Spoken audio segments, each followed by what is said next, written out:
Hello, Mr. Joshua. Hi. How you doing? Yeah, hello. Doing Good, pretty good. good. Doing pretty good. Other than Yeah. freezing in January, as always. Even though you're Canadian, so I'm not gonna stop bitching right now. Well, I won't tell you what the temperature is here because it's actually very warm. And I won't understand it actually. So there's that. No, I Celsius? live What's I that? live on the West Coast. It's actually like Oh, been it's been well above freezing the entire time. It's green grass outside. It was really damn. sunny today. It was beautiful. That's Yeah. amazing. Are you Pacific Standard Time? Yes. Damn. How did I I'm the never same. know that? Yeah, same time. I Huh. love your cactus sticker. Oh yes, yes. We We all literally love just put it cactus. on. Like we were sitting here getting ready, and then I was like, you know what? I think I know where that is. I'm gonna go throw it on just for Alex, just We because. love Yeah, cactus. I love him so much. he's He's such a amazing. good guy. He was like the AI before AI. Hey, how do I do this? Oh my Hey, god, that's true. fix this for me. You're like seriously, He's just like Siri. amazing. He was the Yes, original Siri. he's the original Siri. Yeah. Oh my god, I know love you've that been guy. around with Twitch a long time, so I wanted to ask you. I'm fascinated with how Twitch like became a thing, and you, I think, I, I I'm don't. not, I'm not Justin. If you're about to ask if I'm Justin TV, I was not. You were not I was Justin. just after. I think. Yeah. No, but Nope. like you weren't in round at Justin. You No. did No. you watch Justin? No, I had no No, idea about it. Like people would always say, would always ask me that, and I had no idea what they're talking about. It's like, who the hell's Justin? I don't know who this guy is. So no, I Justin was was not. kind of like Ed TV. If you're old like me and you know this movie called Ed TV, it was with Matthew Yeah. McConaughey. It was like the idea for Justin TV. Maybe Justin even got that from that. I don't know. Oh, that'd It be was like interesting. just followed Matthew McConaughey around. I think pretty sure it was Matthew McConaughey. Maybe. Huh. That basically describes what I want to do with my life. Just follow Matthew McConaughey around just all day, every day. No. I think I started probably like 2 months after Smack, somewhere in 2013, Really? I thought you somewhere were around there. before him. No, I don't think so. I think I was just barely starting after him, like a month Oh or wow. two. I think so. So Like you're I like think I found 2014 as well. 2013 is when I started. Oh, Yeah, it got parted in 2014, somewhere in there. I don't know, something like that. I don't know. It's been a long time, and I don't always remember it all correctly. where were you streaming back then? DayZ mod. Yep, literally just started with DayZ mod. Yeah, it was an interesting time, and it was so bad looking. I'm sure, horrible mics, horrible everything. But I think everybody's stuff kind of sucked back then. So Well, I don't think any of yeah. us knew what we were doing or Oh took it that no. seriously, right? No, no. I mean, I think I started because, like, I would get banned on DayZ mod servers. People would just bitch that I was cheating, and then I get banned. And be like, I'm like, my computer sucks too bad. Not even my computer, it was my brother's computer. It sucked so bad that I couldn't just record and have evidence. So I was like, oh, I'm gonna stream. And then a side note, they were like, we're coming out with a standalone, and we might let streamers play early. So I was like, hey, double reason to stream. I'm gonna hop on Twitch. Did they So give you early yeah. access then? I don't think so. No, Oh, I'm trying to remember. you're a scrub. Yeah, no, I didn't. No, Yeah. I did not get early access. So yeah, but I mean, it is what it is. It was fun. It was. I think those are the two reasons I started, because I just wanted evidence of my gameplay to where like I could always be like, hey, look, I didn't. I just flanked your ass, you dumbass. Like that was basically what I was. The whole idea behind it. So That's yeah, funny. That's really funny. yep, And when did you get partnered? You said 2014? yeah. That's pretty quick actually for back then. Yeah. Twitch, people don't understand how different Twitch is. It's a completely different beast. It Like, was hard. yeah, you literally had to have 400 concurrent viewers. I'm pretty sure it was 400, if I remember right.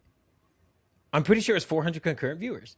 And Twitch didn't have a 10 bajillion people on it like it does today. There's a balance though, because there's 10,000 million streamers and there's a whole bunch more people watching these Yeah. days. So it's like, I think you only need like 40 concurrent these days to get sub. I might be wrong. I think it was 200 back in the, I don't remember. Whatever it was for 2014, that's what it was, and it was insane.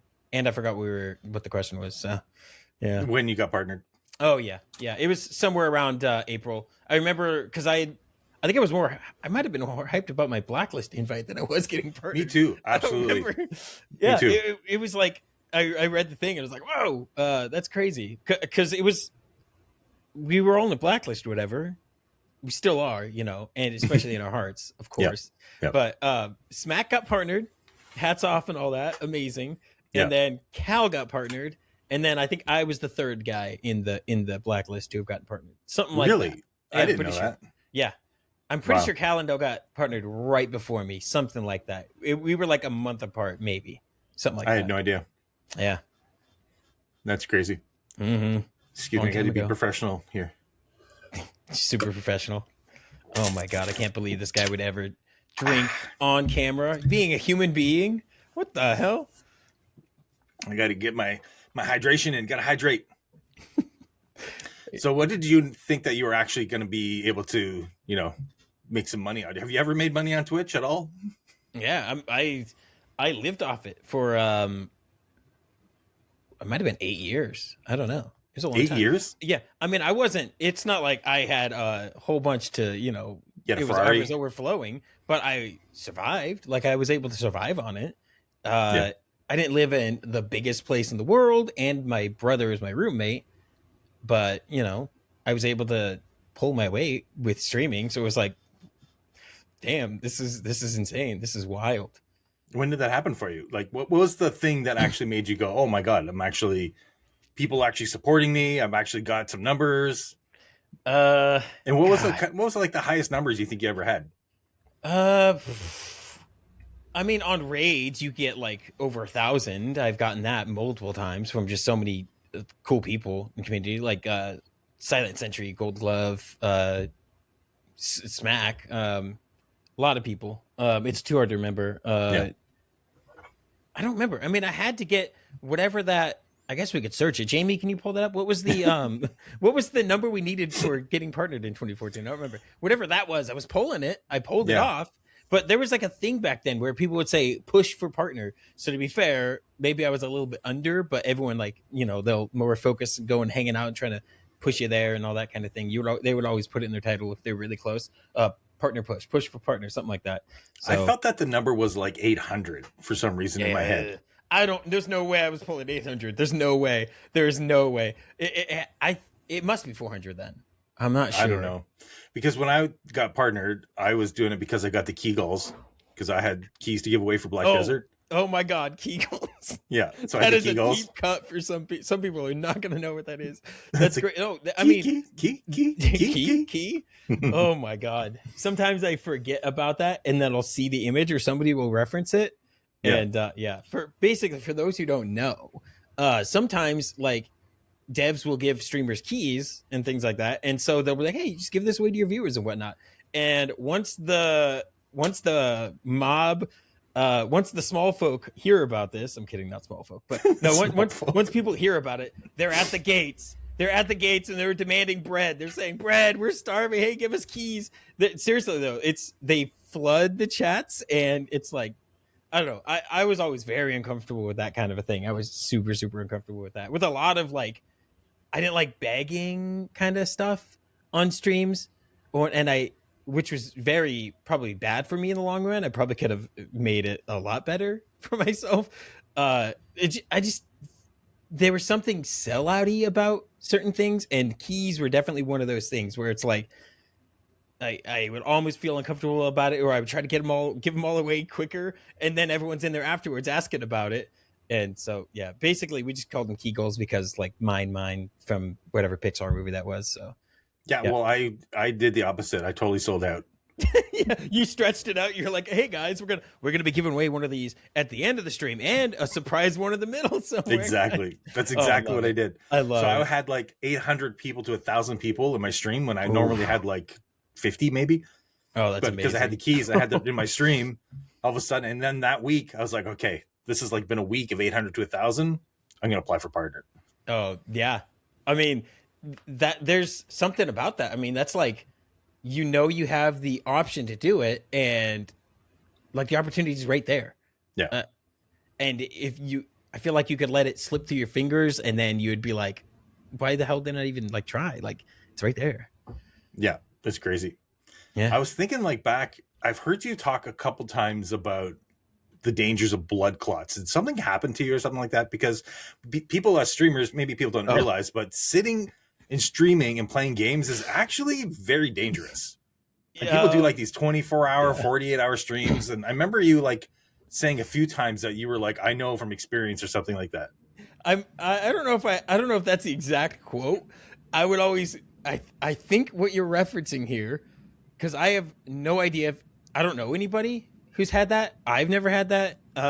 It's probably some lame ass joke where it's like, it was probably like, I'll be back unless I die. Like, hey guys, we'll be back tomorrow unless, you know, something pops in my head and I die or something like that. That's what I think I would reference that to you, because I've never like that had to have been like a joke. Sometimes I'll do that where I don't know. Just the more morbid a joke is, the more self-deprecating it is, the more comfortable I am with it, I guess, rather than like I don't know. Yeah, so I think that was a joke. I was worried about you for a while. I'm like, I thought for sure something happened or something like in the past. Well, you trolled me. Why hasn't he been on it a while? Did he die? Yeah, I'm sure he died. Did you take a long break from streaming, or? I've taken a couple. 2023, the very end of that, I started a break, and for about a year, I think, most of the way through 2024. Because again, it's one of those things where, I was getting by, and I could get by, but I wanted to do a little bit more than get by. So I was like, there's a couple other little reasons in there, which, some other reasons, but one of the reasons, one of the big reasons was, I mentioned like my brother's my roommate, and we could probably get a better place, and so I was like, I'm gonna go find another thing for right now, and I decided I wasn't gonna be streaming during that time. I wanted to only do that because I had done it for 10 years or something. Like I started in 2013, and it was basically the beginning of 2024 when I was going to have a big break. I mean, I had small breaks in there for like other smaller, tiny little reasons, but nothing big. It would be like a month, something like that. And that was it. But yeah, so it had been a long time. It's hard to recalibrate your brain to not doing that, like as a way to make money or just as what you do. I mean, because I didn't necessarily set out to make money from it or make a living or scrape by, but that's just, I don't know. That's kind of something I wanted to do when I was taking that big break there in 2024, was not stream at all. So it was probably August when I streamed again, and it was because, or right before August, because Happy Bombs was like, hey, I'm doing another True Colors event where all the players fight in DayZ or whatever. It's like big teams. And he wanted me to come back to do camera stuff. So I was like, I can't say no to Happy Bombs. I got to come back in. And I love doing camera work in those games a million times more than I do playing them. So I was there. And then I started doing a couple weekends every other weekend after that. And now I'm kind of like, whenever I get free time, basically, is when I'm doing it. So by camera work, you mean like casting? Yeah. I always say camera work. Shoutcasting seems like such a weird. I've never liked that word, that term. Yeah. It's so weird to me. I don't get it. I mean, I do a lot of screaming and shouting, and I am casting it, but. Well, you were also. I remember you doing that in Arma a lot. You were just like following everybody around, and you were like very cinematic with it. I try to make it look like a movie. I say that when I'm streaming. I'm like, I try to make this look like a movie for you guys, because you'll see a lot of people stream it, and they know the game, they know the guns, they know the calibers, they know everything about it. And I'm a dumbass and I don't know those things, but they're very clinical. It's like Command and Conquer. They're over the top, and all the little pieces are moving. It looks like Warcraft or Dota or something, and they're all down there moving, and they're calling out the game and everything. And I try to get right down there with the people. I try to follow them. Like I'm trying to do like the shots from Saving Private Ryan, where you're following the guy on the beach, or I'm trying to like copy a lot of Zack Snyder shots, things like that. But it's just because I want it. I don't know. I don't. Everyone else does that. And a lot of people jump into their perspective so you can see from their point of view and whatnot. But I always wanted it to look like a movie. Me and my brother shot a lot of like small things over the years. I could show you some afterwards, but I don't actually know if they're public right now. But we've shot things over the years, little like movies and little couple episodes we put online as like a little web series things, like people in the apocalypse kind of things. You can see them on YouTube a whole bunch now these days. But we've just always been interested in like film and stuff like that. So when I have the opportunity to go in there and like try to get some shots, I can't help myself. It's just too much fun. I get too pretentious with it sometimes too. So Do you just have one brother? You don't have any other siblings, or? I have 3 brothers. You have 3 brothers. Yeah, I have a younger brother, an older brother, and one that is 9 minutes older than me. So Oh my god. Yep. You have a twin? Identical twin, dude. Identical Are you twin. Joshua? Actually, it says Joshua. No, I am. Yeah. That's So hilarious. that's the thing. I don't think he's ever been on stream ever. My little brother's been on stream before, and my older brother once, I think. How did I not know you have a twin? A lot of people don't know it. I don't know. He's never like expressed that he doesn't want me to talk about him or talk about him. The cat's out of the bag now. Oh, it's out of the bag. It's out of the bag. I've mentioned it a little bit over the last like 3-4 years now. A little bit here and there. So who did I meet at PAX? I did. I've never left this room in my life. I was born here. I've never left. Yeah. No, that was definitely me. I should send crazy. you. I still have a picture. It's like me here and you right here, and we're like side to side. It looks like Mount Rushmore. We're like looking off in the distance, kind of looking up a little bit. Yeah, I remember that picture. Oh, it's a good one. It's a solid one. Dude, that PAX was like so much fun. I went to that and I felt like I'm the kind of guy that when I went to like parties in high school and stuff, I'd walk into the room and I would literally hear like the record scratch, the music stop, everybody stop, turn and be like, what are you doing here? And I think actually one time when I was in high school party, someone actually did literally say that to me. What are you doing here? Oh my God. So when I went to PAX and everyone was like so welcoming. Oh my God. I was like, these are my people. Yeah. I was like, these are my fellow gamers. They're just as dumb as me. This is awesome. Seriously, with equal IQ in this room right now. It's hard to. It is very hard to describe that feeling though, because I've tried to say, because some people that were like in my chats and whatnot, they almost came to the PAXs or they were thinking about it, and I was trying to describe the feeling of when you get there and you meet all these people you've been streaming with or gaming with, or you just maybe are a moderator of theirs or they're a mod of yours, and the closest I could come to, which this was my comparison 10 years ago, I don't know if it still fits, but was like you're meeting up with your old high school buddies. Like you already know these guys, you're all friends. Yeah. Like, that's the closest thing I could come up with to describe it. But well, it's funny because you're meeting these strangers, like you're bringing up people that are completely strange to me, but then you tell me who they are. You're like bringing up this guy and you're grabbing by the back of the neck, you're bringing him in, you're like, Pain, look. I'm like, hi. Who? This is C222. I'm like, oh my God. Oh my God. Yeah, that's a thing. I have to tell a story that I've told 1,000 times. Probably not to me. You might have heard it. I never watch your stream, so I've never seen you in there. Not once in my whole life. Don't worry, I'm a scientist. His name is Adrian. We all know him. He's awesome. I had no idea what he looked like. He's been in my chat forever, everyone's chats forever. And he was like, I'm coming. And I'm like, I'm going to call you out when you get there. I'm going to be like, hey, that's Adrian. I know who he is. And so it's happening. We're there in the elephant and what is it? Elephant and assholes? Is that what CJ the Rocker called it? Instead of elephant and castle? I think he said elephant and asshole, something like that. So we're there in the place and everyone's like talking and hanging out. And I'm like looking out for Adrian. I'm like, hey, when Adrian gets here, I'm going to call him out. And then a little while later, the guy I was talking to, he was like, you do know who I am, right? He was like, I was like, huh? He's like, I'm Adrian. I was like, oh my God, dude, I'm literally talking to you already. It was so ridiculous. Like I literally said, I don't know. I was going to call him out like by voice or something like that. And I was already talking to him for so long before I even knew it was him. That's funny. Oh my God. I tell that way too much, but it's true. And I met John Blah's parents. Wow. One of these two. You know, me and John Blah had this connection. It got pretty serious. I met his parents. No, I did meet his parents though in the arcade that's right by the convention center there. Wow. Was he young and he couldn't go into the bars or something or? No. Actually, I think John Blah might be. I feel like he's older than me, but that's I don't weird. know. His parents were just there. I have no idea. It's like he spawned them in. Is he from Seattle or something? Or maybe you don't know. I think he's. I for some reason my brain says he's New England. Well, that's weird. Yeah, I don't know. Maybe it's just a family trip or something. I don't know. And he lined it up perfectly so he could be there with the family time and get PAX time with the streamers and everything. I have no idea. I have no idea. Have you ever? How many PAXs have you gone to? Was it just that one or three? One before the year you were there, which might have been 2014, and then 2015, and then 2018. Oh wow! So yeah, I almost went to the 2016 one, but in the Boston, that one, but the snow was crazy. And I was afraid in Boston of it was? Or? Yeah, it was like the airplanes were sliding off the tarmac or something. I was like, yeah, I don't think I'm going to go to that one. Oh man.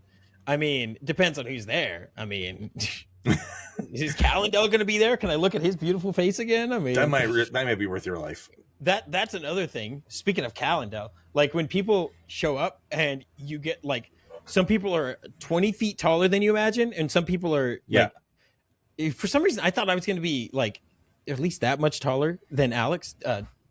Cactus. No, he's taller than me. He's like that much taller than me or something. He's like somewhere in there. I have no idea, but yeah, like that's freaking Jonathan, like Carl, whatever his name is now. Yellow Cam Winslow. I'm like, that dude's a giant. God. What the hell? Seriously. He was one of those guys where, because that was the 2015 one where just as soon as me and him are there, it's just like, this guy's so we just got along. He was so cool. We were like, he's the best. Just doing these dumb memes with each other, just yelling dumb memes in the middle of this. It might have been the partner party. I don't remember. Maybe.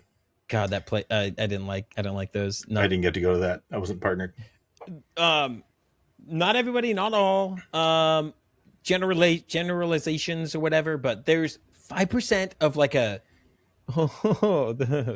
this is royalty, the small folk, like a little tiny bit of pretentiousness in some whatever in those. For me, the everybody party that Smack put on, where it's just the Blacklist party, mods, viewers, streamers. That was so nice. Everyone is just a human being. And again, it was only like 5% in the partner ones.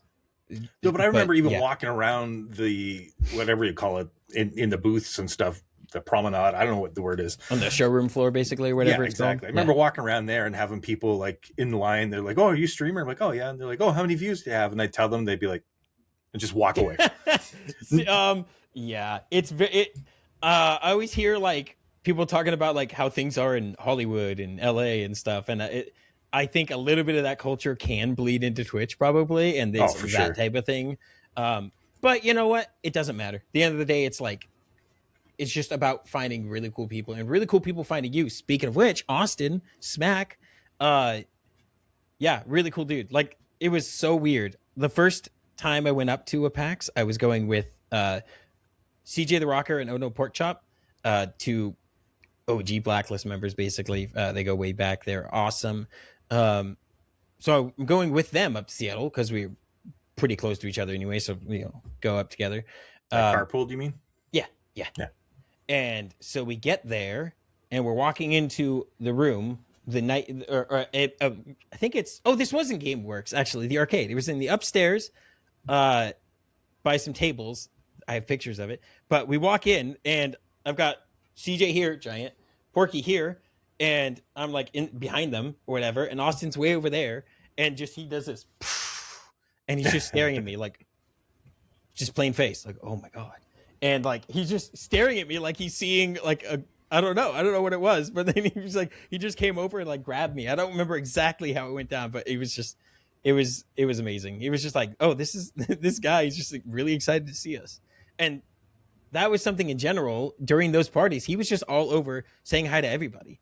And yeah, there was none of that just feeling that you might get at other things. It was really just about getting a cool place for all the people to hang out.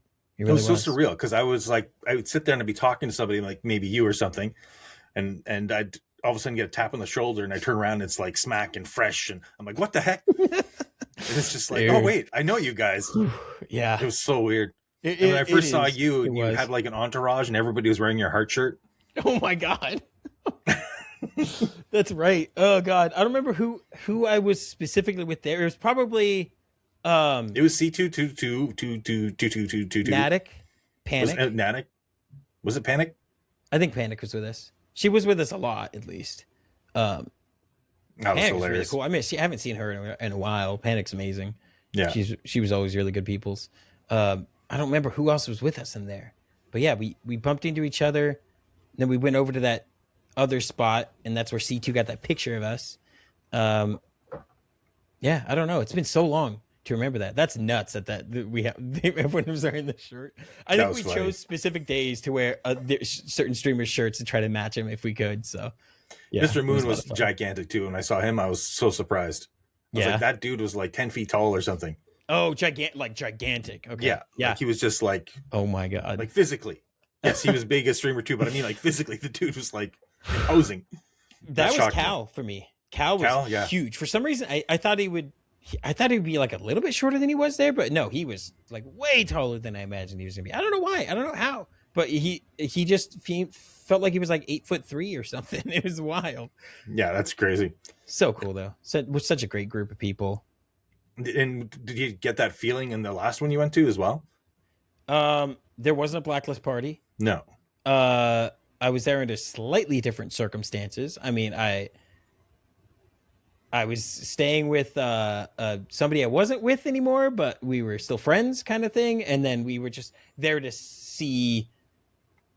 We didn't have like a blacklist party kind of thing, so we were more there to just see the convention a little bit and to try to hang out with other people if we could. Oh, and PUBG was pretty new at the time, and we had gotten an invite to the PUBG party. Now that I remember, yeah, that's right. Sammy was there. She was like one of the PUBG like social network people and whatnot.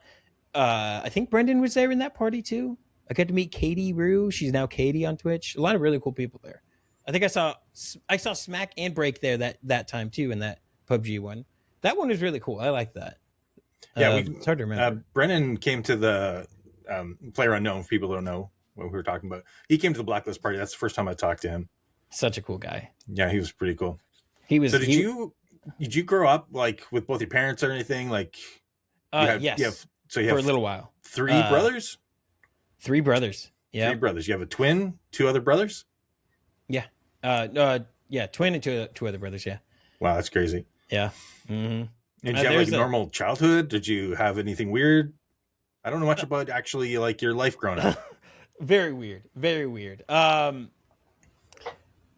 Yeah, for the most part, the first like 12 years were pretty normal, other than a very amazing mother, greatest mother on the planet, the worst father you could ever have. Like the most, pretty awful. A physical kind of thing, like a violent kind of thing. It was a domestic kind of situation. So that was a thing. And then we were also homeless for a little while because that guy was, buying weed is more important than keeping your family, not living in a van in a Walmart parking lot. That's a true story, by the way. Absolute true story. So that was cool. But eventually, man, I don't know how in depth I should go.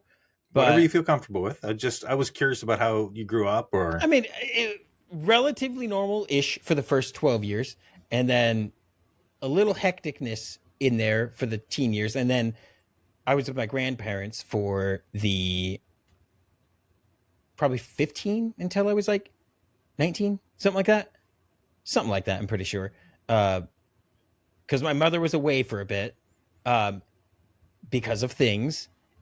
I don't know how in detail I should go about it, just for other people's privacy reasons. That's okay. Yeah.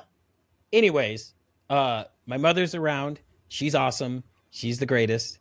And the family is all good these days. So yeah. I mean, my mother was a heroin addict and my dad was a big drunk and stuff like that. Man. I never really knew them growing up. So. Oh man.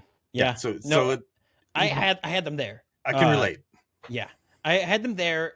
One of them, it would have been better if I didn't have them there. Maybe, I don't know. But then again, grass is always greener on the other side. Who the hell knows? But yeah, to summarize, my mother made a lot of sacrifices, and then she went away for a while, and she's been back for like 6 years now, basically. So it was an interesting time. So I kind of grew up with my parents, and then I had my grandparents as well. And when I first started streaming, I technically went back to live with my grandparents for a tiny little bit right when I was starting streaming.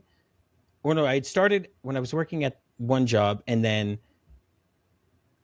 I think I was getting closest to partners, and then I went and I was staying at, because our grandma's place, our grandparents' place is huge. They've got a lot of space there. So I had a nice place out of the way where I was able to, I just lived there and I streamed there until I got partner. And then me and my brother got another place to help our mother when she got out, I'll say, and kind of helped her get back on her feet for about a year as well there. And then it was just me and my brother. So a lot of, I don't know, a lot of flopping around.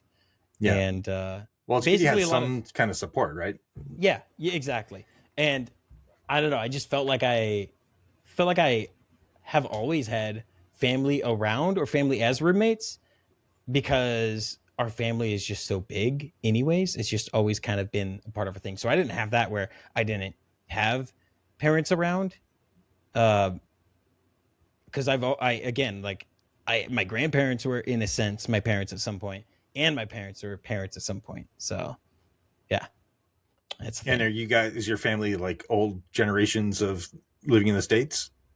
Yeah. As far as I know, I think on my dad's side, they're like, technically my grandpa there might be first generation in, or maybe he was from, I think, Mexico, maybe. I think so. I'm actually not really sure too much about that. I don't know. But we did visit them in LA when I was a kid. We did a couple of LA visits. So it was like that area. So I'm pretty sure it was Mexico they came from. And they were pretty fluent in Spanish. So I'm kind of guessing right now. And I haven't done one of those like 23andMe things, and I don't know. Yeah, but I don't suggest it. Yeah, I don't trust it. All right, yeah, listen, exactly. I am way too far down the rabbit holes to trust any of that. All right, okay. Yeah. But on my mother's side, I think some Irish and some other stuff. But it's been a bajillion years. Like, I don't think it was any time recently. They've been here forever, I think. So yeah. But not that I know anybody's names from anything. I hear some people talking like, "Oh, my family's been in Texas for 5 generations." I'm like, "Oh, that's cool."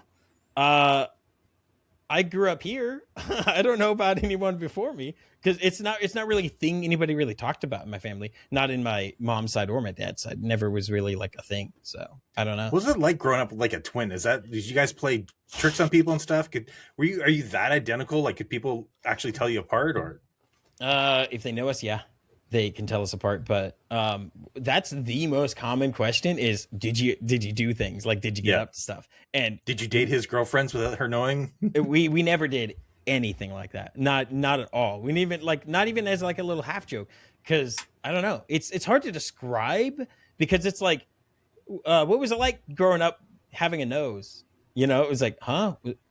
It's just, I what are you talking about? Like, it's just my life. Like, I don't necessarily ever think of him as a twin. I just think of him as like my brother, or I guess in some ways he's not, because there's like favorites or anything, but he was my closest brother, because he's the one I was closest to.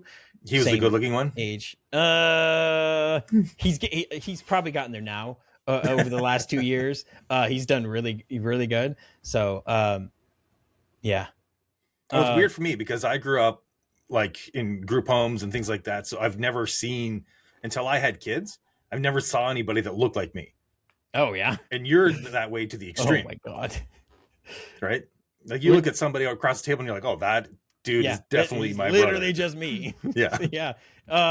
Yeah. I mean, but then again, that's another thing, is like, because, you know, you grow up looking at your own face in a mirror. Not that, you know, I'm staring for 20 hours a day or anything. Not anymore. But you grow up seeing yourself and your brother. And so I see the difference probably more than anyone, maybe. Like, he just doesn't seem like the same person at all to me. But well, he's also a mirrored version of you. It's, you know, just a little flipped version. Speaking of which, guys, I'm gonna mirror my camera really quick. Some inside baseball there. We're having some problems. That's gotta be crazy though. Like, still, like, do you guys have any weird things that like twins talk about, like where you guys have similar interests in something, or you complete each other's sentences, or? That happens sometimes. The last part where we're just so synced up. But I think it could have been if I was just had my younger brother always with me this long, or my older brother with me this long. It's just I think it's just by the nature of us being so close for so long. Yeah, but you hear like things magic, like where twins were separated at birth or something, and they grew up and they both married a girl named Susan, and they both have the same color house and car. And I don't understand it. If we have some, they don't have twin superpowers. If we do, he has it and he's not telling me. All right, that's what's going on here. He has it and he's not telling me. because I don't know. Sometimes it'll happen. Like he got home the other day, and we had both apparently, or I said something when we got home, and he was like, "I was just thinking about that," or it was something like that. Like that happens, but that can happen with anyone. Not that I want to dismiss any woo woo stuff, because I am open minded to all of it, but just haven't had anything crazy like that in particular. So, like right now, did he decide to grow a beard? Yeah, I mean, he keeps his a little bit more shaved than mine, a little more trimmed than mine. So, yeah, like you guys get the same haircut, same beard cut. He was always been a little shorter on the hair than I have. Okay. You've probably seen me over the years. Like some years it'll be short hair streaming, and then it's down to here when streaming. I would always have it back for the most part, but when did you lose the Walter White references? When the beard came in? Yeah, literally never heard it again. In fact, I always forget about it, and then people would bring it up, and I'm like, oh yeah, because people would always say I look like Walter Jr. from Breaking Bad. For those who don't know, yeah. So, but not anymore. Yeah, and I'm 55 now? No, 58. I don't know. I started streaming in my 40s. How many years has it been? How long ago was 2013? I don't remember. 300 years ago, I think. Something like that. Yeah, I'm getting up there. Yeah. Oh, no, that's crazy, because I was like, I would come into your stream. I had never watched Breaking Bad. And everyone's like, hey, doesn't he look like... I'm like, I don't know. Does he? Oh, my God. And then I watched it. I'm like, wait a minute. That's kind of an insult. Like, yeah, I think they were meaning it like in that way. Some people being a little... Is facetious the right word? I don't know. I don't know if that's the right word. That's like lying, isn't it? I don't know. But I think they were like trying to be...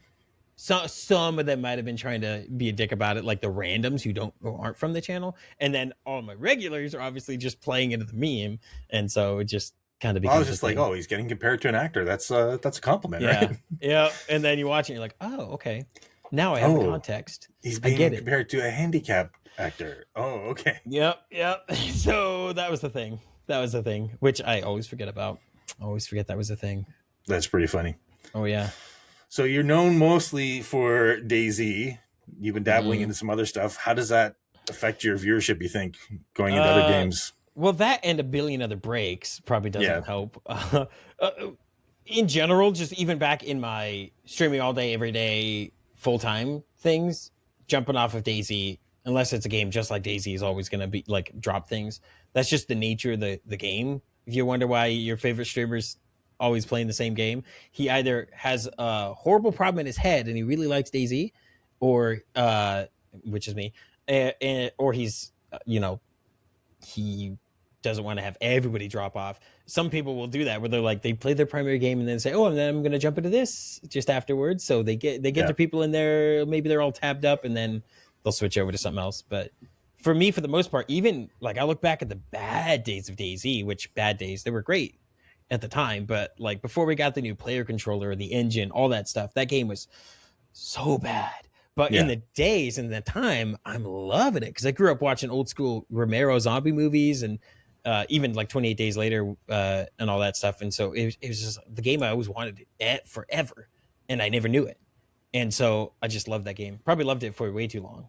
It's such a weird phenomenon to me that people follow a game and not the streamer for the most part. Because when I watch somebody's streams, I feel like I'm hanging out with them and I'm chilling. And if we were in the living room together, it doesn't matter what game you throw in the PlayStation or whatever, I'm going to play it. And you're there with your homie. You're there with your friend. Yeah. So there's some people, I guess, who watch Twitch like that, but some other people are obsessed with the game or something like that, I guess. Like, and it's weird because it's not like DayZ's a current, like, brand new game. No. You know, like, I don't even know when the last time was up. I guess it's up. Well, your server is freaking updated all the time. Yeah. So, I mean, to be fair, though, a lot of those are just mod updates. So, that's a thing. There was something I was going to bring up there with the, oh, man, old man brain. We were talking about DayZ, old DayZ. I think it's gone. I'm sure it's coming to you. Yeah. How are you liking your new server? You like running it? There's a little, I've been a little busy. There's a little game out there that's been pulling my attention away. You guys might have heard of it. It's called Arc Raiders. I don't know if this is going to age well. Who knows if anybody's still playing Arc Raiders in I mean, I probably will be in 10 years with this track record. But Ark has been pulling my attention away way too much for the time that I do get, my free time that I actually do get to play games.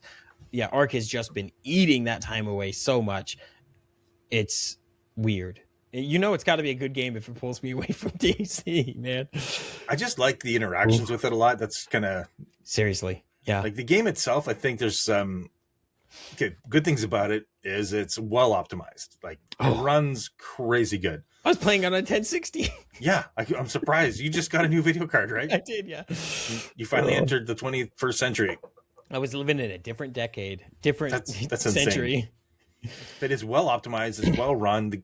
I think like if you look at it as like a technical, in a technical light, it's probably a really good example of how you should develop a game in Unreal Engine.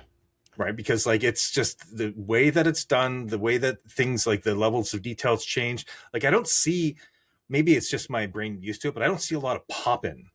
You know? It's just fade in. It's kind of like the grass will come in slowly, or you can see.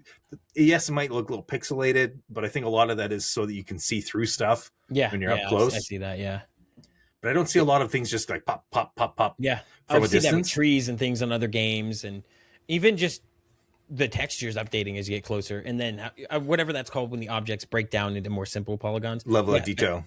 I don't see any of that. That's a very good point. And just the fact that you shoot the rotor off of this little droid, and then he's doing all this, and he's recovering, and he's still trying to shoot at you, and you're rolling away, and then he's compensating, and he's flanking you above the thing. All of that stuff is like, it's almost like I started playing the game, and I didn't even think of that, because it's like, yeah, that's what the robot would do. So I almost didn't. It's like when you have really good CG in a movie, you don't see it, you don't notice it, and so it almost goes unappreciated because of how just perfect it is. And that's kind of Ark. That's kind of Ark in a lot of ways. Other than when a whole server's fighting together to fight this gigantic robot and it's lasering everybody and you're picking people up. Then it's like, I'm noticing this moment right now. It feels like I'm in the middle of the most crazy action movie. And some of that might just be, for me, because I come from a game where I limp down the street for 2 minutes and I eat a can of beans and then my leg's broken and I got to go even slower. Oh, now I'm bleeding and now I'm dying of sickness. And I'm slowly healing by fire. And now I'm walking down the street again. Going from that into I'm fighting a matriarch, a queen, or whatever. It's a lot. It is a lot. Well, I think it's really good for streamers because it's just DayZ was good too because you had those moments of like long conversation, and then all of a sudden action would happen, which would kind of suck everybody in again. You'd be like, oh my god, who's that? And then this encounter happens for like 5-10 minutes or whatever. But I think it's like Ark is almost the best part of that, where it's you've got some lull moments, but there's always that high, like you're just meeting people a lot quicker. And I wonder if that's going to go down if the viewership starts dropping ever. That's a good question. Like, will it just start tending towards like only PvP or something? I don't know. That's a very good question. Well, that's my concern with it, because if it's just, let's say, because 3 million people on this month or something ridiculous. I believe it. So like, let's say all of a sudden it goes down to like 300,000 and now we have all these servers. Are they going to be able to optimize it where they're loading up every one of these servers with maximum amount of people again? I wonder what the maximum amount of people is in an instance. I couldn't even imagine. And then some people loading in late. Like, how do you figure it out? Yeah, like I've loaded in like halfway through the map. I don't wonder what the minimum time is. Like, can you load in 10 minutes? Like, it's kind of weird. But with all these people, like, the same one. Yeah. Well, well, there was a way people were cheating. Did you know that? No, I had no idea. People had figured out that they didn't disable the console commands. Oh. So on Steam, they were able to log into the console and then they would just type something in. I don't want to say it on stream, but they would type something in I think they patched it, but they would type something in and then they would be able to reload into the same lobby that they're in. Whoa. Over and over and over again. What? So they could die and go back in and die and go back in. Oh my God. Well, or early access, guys. Oh wait, hang on. Like, you don't have that excuse with this game. Yeah, well, thank God we don't have that excuse. Freaking early access, man. Oh my God, it's so smooth. It's like great out of the gate, man. I love it. Early access killed a lot of games, in my opinion. It killed my love for a lot of games. I just got so freaking sick and tired of it. Just like DayZ, I think was one of the first succeeded on getting a lot of money for early access. Maybe I'm wrong, but Minecraft and then DayZ. I think was Minecraft early access? Yeah, I was playing it on a browser when I first played Minecraft. It was, wow.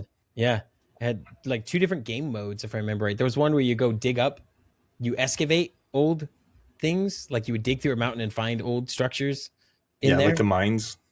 Yeah, kind of. It's so hard to describe it because it was so weird. There was like no blocks.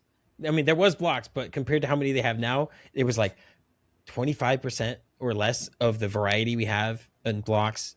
And then there was just normal building or whatever. I forgot why I was bringing this up. Oh yeah, early access. Early access, yeah. Yeah, so I'm pretty. Yeah, Minecraft did that, and they were in alpha for a bajillion years, and then beta, and then boom, full release. I did not know that.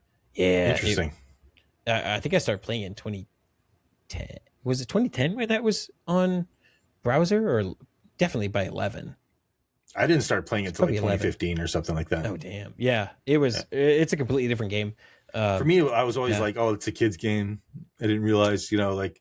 Then I started playing. People were like yelling at me on stream to play it. Play Minecraft. They were watching me. I was playing, I think, The Forest, and I was building crazy big buildings. Like I was mining like pretty much all the logs in the entire map, and then I would like build the structure up to the sun. I was trying to see, and eventually I got so high you could see the planet come down into a ball. What? It was the Forest was crazy. Yeah, that's insane. It was crazy, and people are like, "You building all the stuff? You got to try Minecraft." I'm like, "Yeah, it's a kid's game."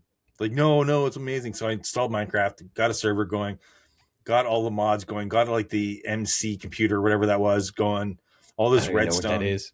It was like this, like crazy where you could. Redstone still feels new to me.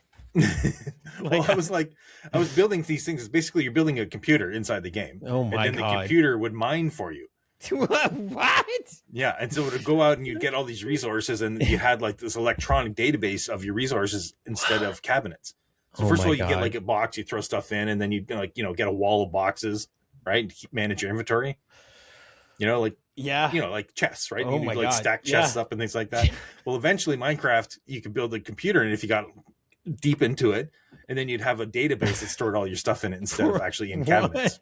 Yeah. Oh my god, people making AI in Minecraft before we got the new GTA. What the hell? They did. Literally. They made AI. Verizon cell phones, they made a working cell phone in the game. It was this gigantic, huge wall. Man. And then each pixel would change to make the person's face. It was actually like a smartphone in the game. What? Like, Minecraft is super complicated and technical, which is why I was like, that's so insane. I'm like, no, it's just a kid's game. Yeah. Like I guess it's a testament to how it's still alive these days. Like there were so many options. Yeah. I mean, I think it's still alive. Yeah, for sure. Engineering students use it as like in school and stuff to figure out how you should be building stuff. It's very complicated. Game. So nuts. It's crazy. But like, speaking of early access, like when DayZ came out and did early access, I think that it was one of the first ones that kind of like did it wrong, where they were just like, they kind of messed up the whole idea of like, personally, what I think should have happened is when they got all that money, instead of like dumping it into their flagships like Arma, I think they should have freaking just went like when Standalone came out, that should have been DayZ 1, and then they should have just pushed that live as quickly as possible, because they had like this hype, right? They were like at the top of their game, and then they were just like, okay, we're going to keep working on it, instead of just releasing it as, they should have released it as 1.0. And then when the new Infusion engine came out or whatever, that should have been DayZ 2, and they would have had twice the sales. That's a good point. Yeah.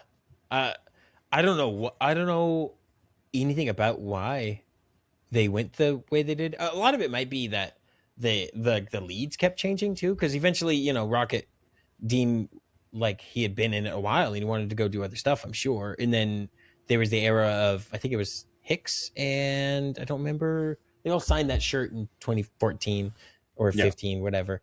That era, and then there was another era. Like maybe there's been multiple eras after that. Yeah, Eugene, that's his name. That's his name. Yeah. And now I don't know. I don't know who runs it right now. Well, I don't think it was a developer problem, to be honest.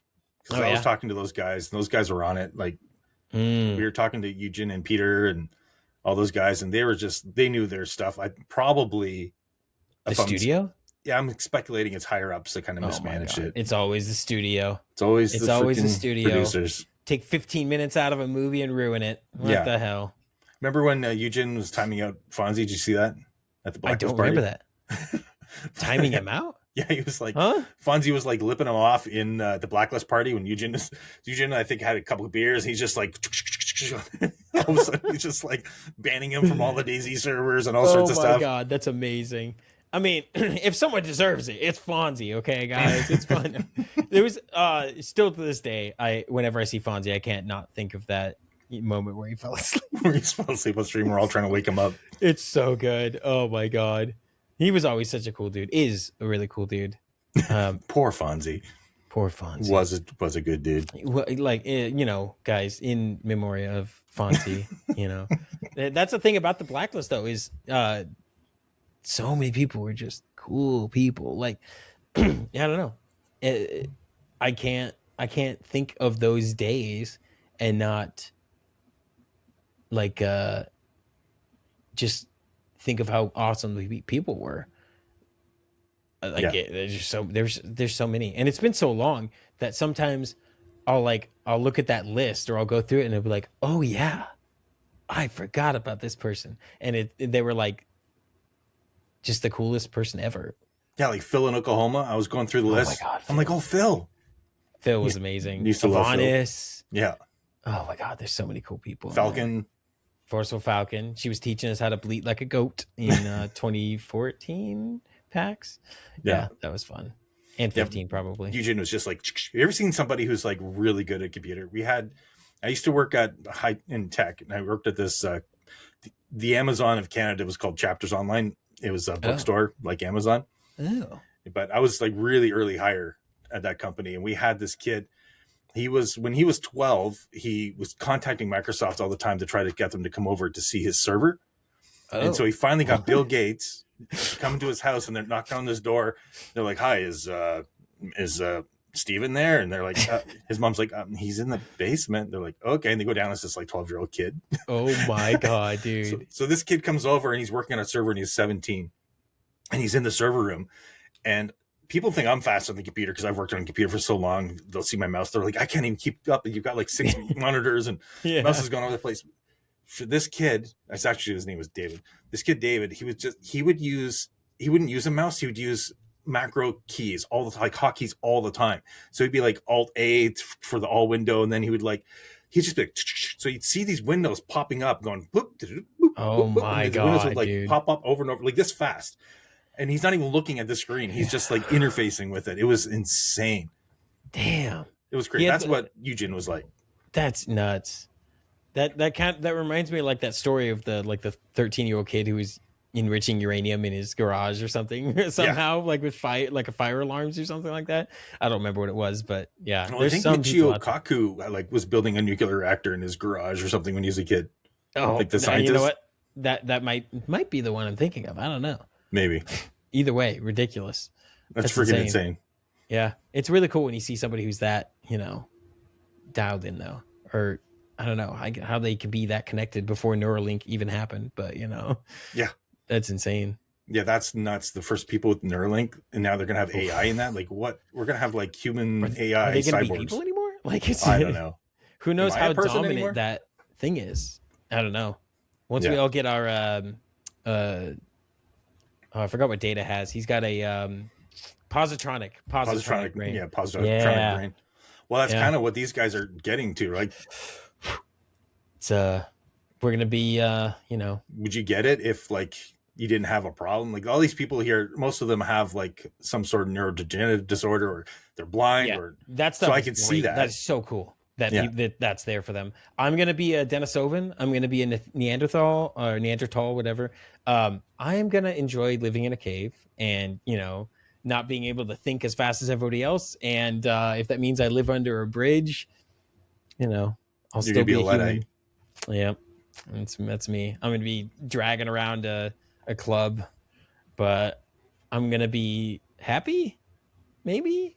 I mean, not that they're not going to be. They might be able to unlock more happiness than a human being knows. Well, they'll just say increase happiness by 10%. Yeah, it's like, who knows what it's just going to be. It's like the digital ayahuasca. It's just going to open people's minds up to so many other things. They're like, hey, I would like to go see some elves in another dimension. Make that happen, Neuralink. Boom, and then Yeah. I don't know, man. It's insane. That's another one of those things where it's like, there's been huge shifts in human beings and just what we are and what we can do over however long humans have been around. I'm a big fan of like the Graham Hancock kind of thing, where like, I don't know if you know much about Graham Hancock and all them, Yep. but with the question, maybe there's been other civilizations like a long ass time ago. I love that stuff. I forgot where I was going with that now. You're saying that maybe we're going to be evolving technologically. Yeah. Like, and it's just, this is another one of those steps where it's like, I don't know, we're just going to be completely different people. And then the younger Dryas will come around again. Oh, it's we're on that cosmic treadmill, or that cosmic, clock spinning around up there, man. We're gonna get that Taurid meteor stream again. Yeah, exactly. I find that interesting listening to I forget the guy, the other Randall Carlson. Oh, he talks about like the origins of Halloween and how when the witches go across deep. And yeah. Serpents in the sky. Oh, where the serpents in the sky? The old Randall Carlson voice. Him, and then Brothers of the Serpent, which are always on his thing. Those guys' podcast is so good too. Yeah. That's one of the topics I love so much. Me and my brother, my twin brother, we almost went with we were gonna go with Ben from Uncharted X and Brian Forrester. I'm a bigger fan of Ben than Brian Forrester, just because he doesn't these guys. Everything.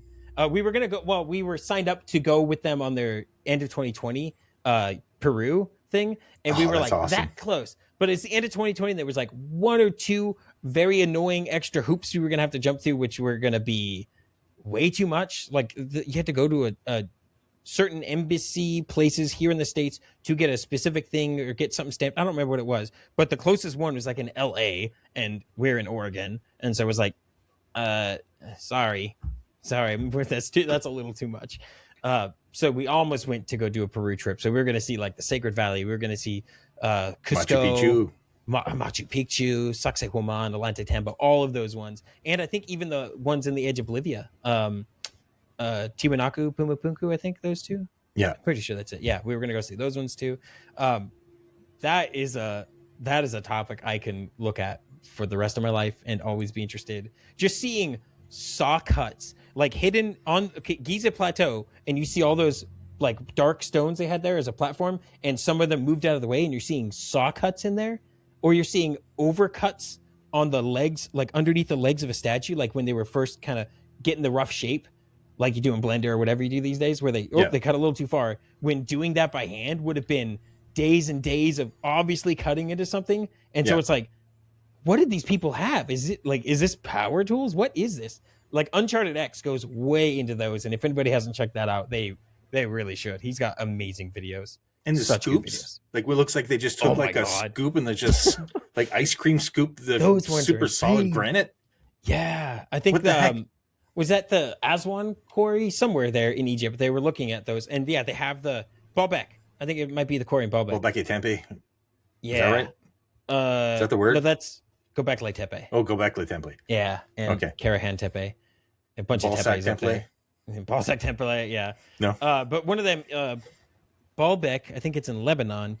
Those scoop marks you're talking about, you can see that they're like scooped out, but as they go along, it looks like they're kind of changing angles. Like whatever is scooping them out was on an arm, and so you see the angle on them change a little bit as they go along, and then every once in a while you see it reset. So what some people are theorizing there is like it was literally something on an arm somehow scooping this rock out or filing it down. I have no idea how they did this. It's insane. And then here in the States, like they've got blocks that are very similar where they've been cut out on a big edge of a cliff, and you can see like these gigantic cubes. Yeah, I saw a clip of that. It's like desert like in that area, wherever it was. Yeah, I saw pictures of it, I think. That's cool. So weird. It's like they had some sort of laser technology or something. I have no idea, but I'm open to all of it. Yeah. I really want to be open to all of it. I like the idea more. I tend towards not like aliens or anything. I definitely tend towards it's much more interesting if it was human beings capable of this stuff forever ago. Yeah. And, just the people outside of that culture seeing those things, they would see them. It's like Oh, what's that BVS quote? It's like the foundations of our myths could easily be just people seeing that civilization, seeing what they accomplish. It's that Ozymandias thing, look upon my works and despair. Like, Yeah. there's some of these things that they produce. Some of those statues, there's one in Tanis that's like laying down in ruins where it would have been the biggest, probably the biggest human statue ever. And it might have been a standing statue. I don't remember. It's been a minute. Or that giant obelisk that's hasn't been, like, they were making a huge obelisk in the ground. The unfinished one. I think that's also in Baalbek. That one is insane because it's like clearly they had a way to move it. It's not like they spent a million years hitting it to get this shape, get this size, and then realize, oh, we're not going to be able to move this. Like, yeah, some of that stuff is just mind blowing. I wish I was smart enough to remember numbers as to why some of them are so impressive. Jamie, pull that up. Yeah, Jamie, come on, pull that up. We need. And then there's Jamie. Where's Alex? Is it Iran? I think maybe, or something, where they've got the gigantic, like, massive city block style blocks, and then they built like castles slowly on top of them. And if you look down at the foundation, it's just like a city block size freaking one piece. I don't know if I know that one. It's like the temples. It's like there was this temple built on stuff, and it's built on smaller rocks, and then slightly bigger rocks, and then slightly bigger rocks, and then it's like eventually just gets to something insane, something the size of like the pyramid. Like you just see these guys like walking beside it, and it's just like one gigantic block. I don't know that one. That's insane. But then also, why are they building pyramids like all over the world? Yeah, it's kind of weird. To me, it's like you see John Deere or something. Like that's what I see when I see those nubs that are all on those rocks or something. Yeah. Like, oh, it's just the company does it that way or whatever. The guys over in Peru, they were working there and they were working over there too. I almost see it like that. I don't know. It almost looks to me like they had some sort of, like, I'm wondering, we have an idea of what granite is now. Yeah. But maybe it was like cement. Maybe it was poured into these things, and then all of a sudden, because it's been thousands of years, now it's granite. Yeah. They're like, how did they carve this? Well, maybe they poured it into these molds. I don't know. I think that's the geopolymer idea, right? Where it's like, I think that's what they call it, where they morph the stone or pour it like that, because you see those puffy ones in Peru, and it's just like, how? Why? I don't. I've heard some people. I think Ben is one of the guys who always is trying to say that it's less likely that it was that way because of things that they find. I don't know if there's might be not Peru, but maybe Egypt. But there's still fossils in some of them, and so it looks like it somehow they designed it to look that way, maybe, or maybe it was semi manipulated. But either way, it looks just almost. I want to say otherworldly, but like that's not the angle I lean towards at all there. But it just looks like other skill tree. Like we went all in conditioning when now with petroleum and all this nonsense and electricity, when these guys went, somewhere. I don't know. It's probably because we were in survival mode after that huge freaking meteor storm, right? Wipes out the entire planet, and everyone's just moving into caves just to try to live. And all the way to survive is to, murder and make war, and then the descendants of that are still murdering and making war. I wonder why. It's because, One thing that always weirded me out was that one dude who he's got looks like a god. He's got these wings and this big bird beak, and he's carrying this bag. Oh my God. And he's got this weird watch on, and it's everywhere in the world. Is that Quetzalcoatl or? Quetzalcoatl is one of them. Oh my God. I used to know all these names. Yeah. There's a bunch of them. There's a bunch of those. And it's like, I don't know. I just like a lot of like they say you could see it on Pillar 43 in Enclosure D at Göbekli Tepe. Oh yeah. Where the bags are on the top of the thing. Yeah. And what's with the bags? They kind of look like it. Yeah, it does.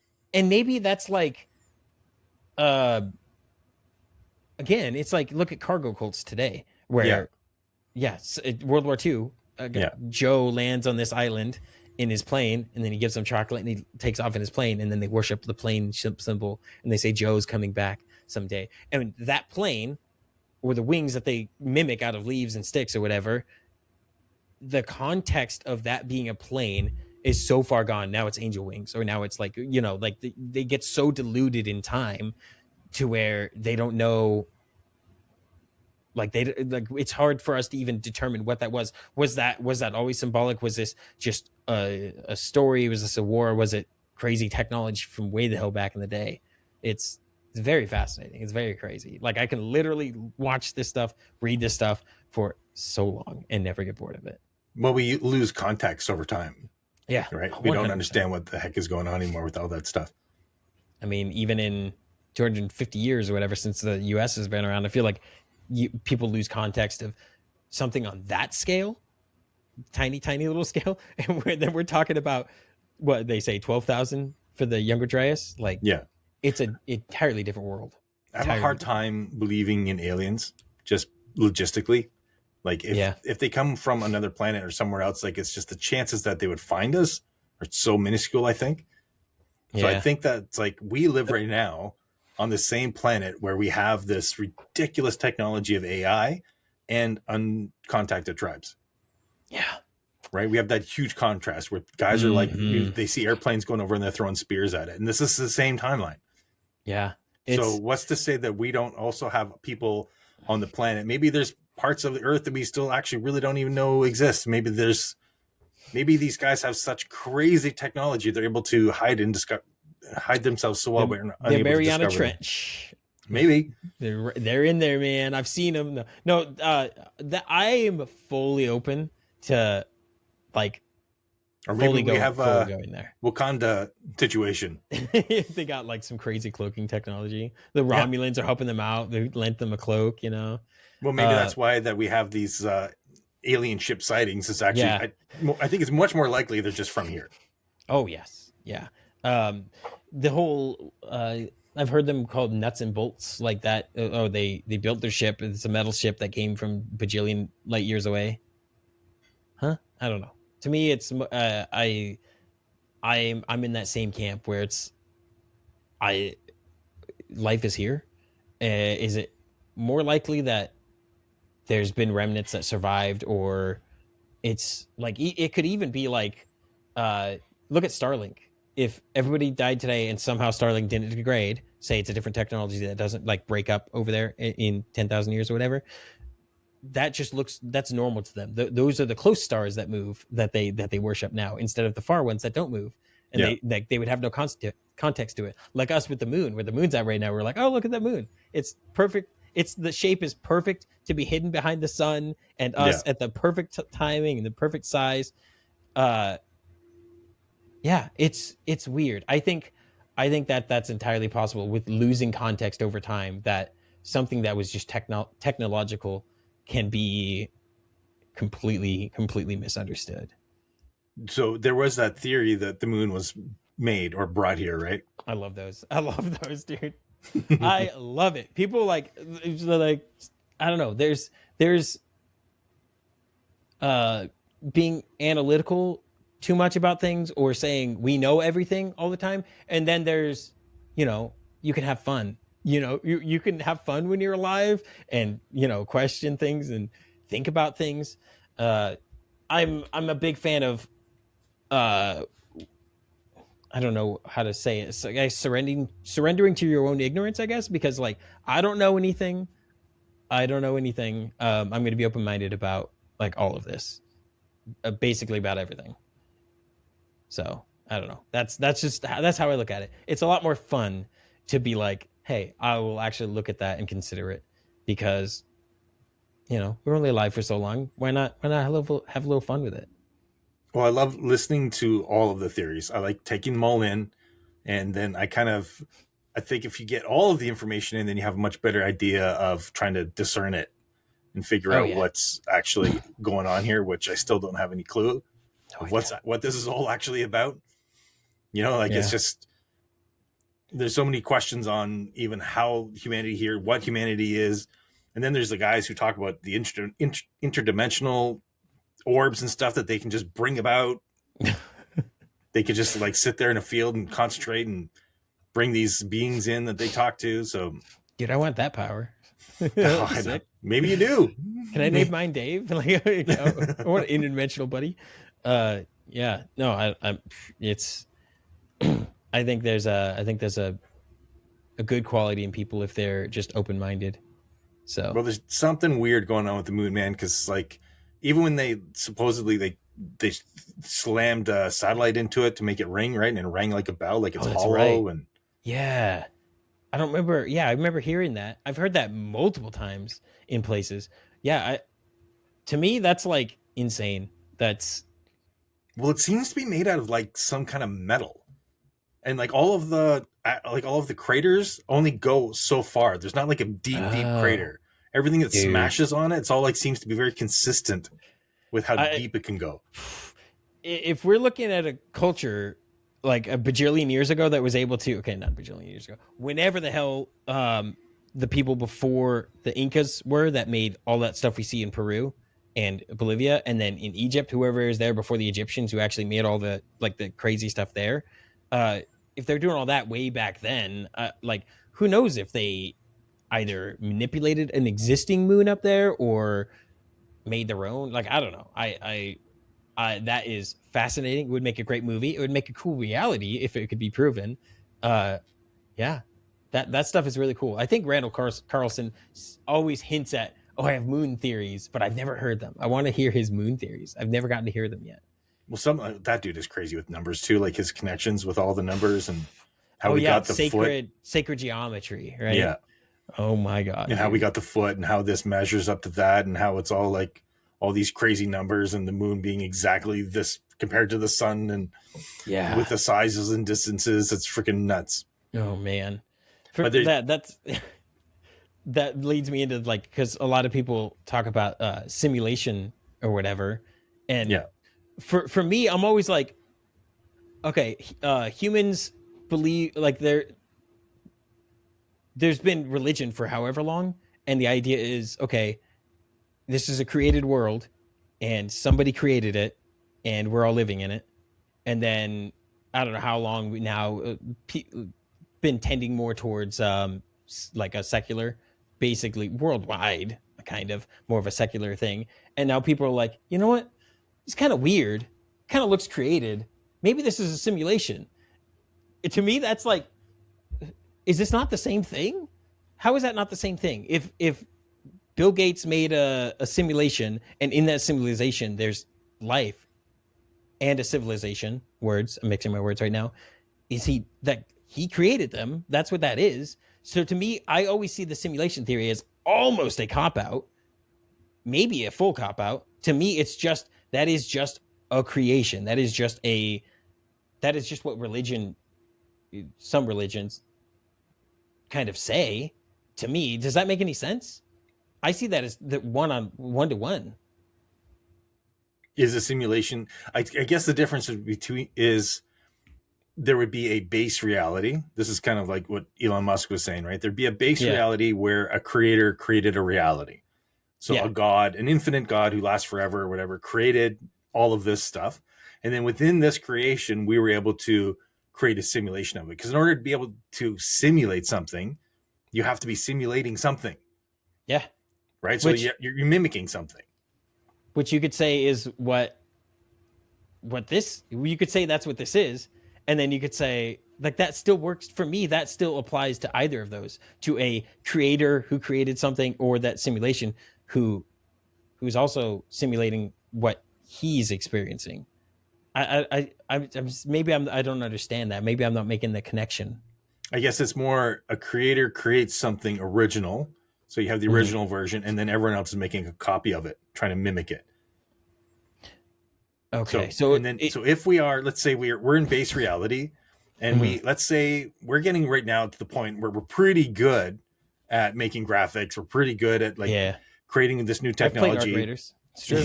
Arc Raiders is pretty good. It's pretty good. But with AI, man, it's already like the images it's creating, or I guarantee you people have interacted with an AI that they didn't realize was an AI already.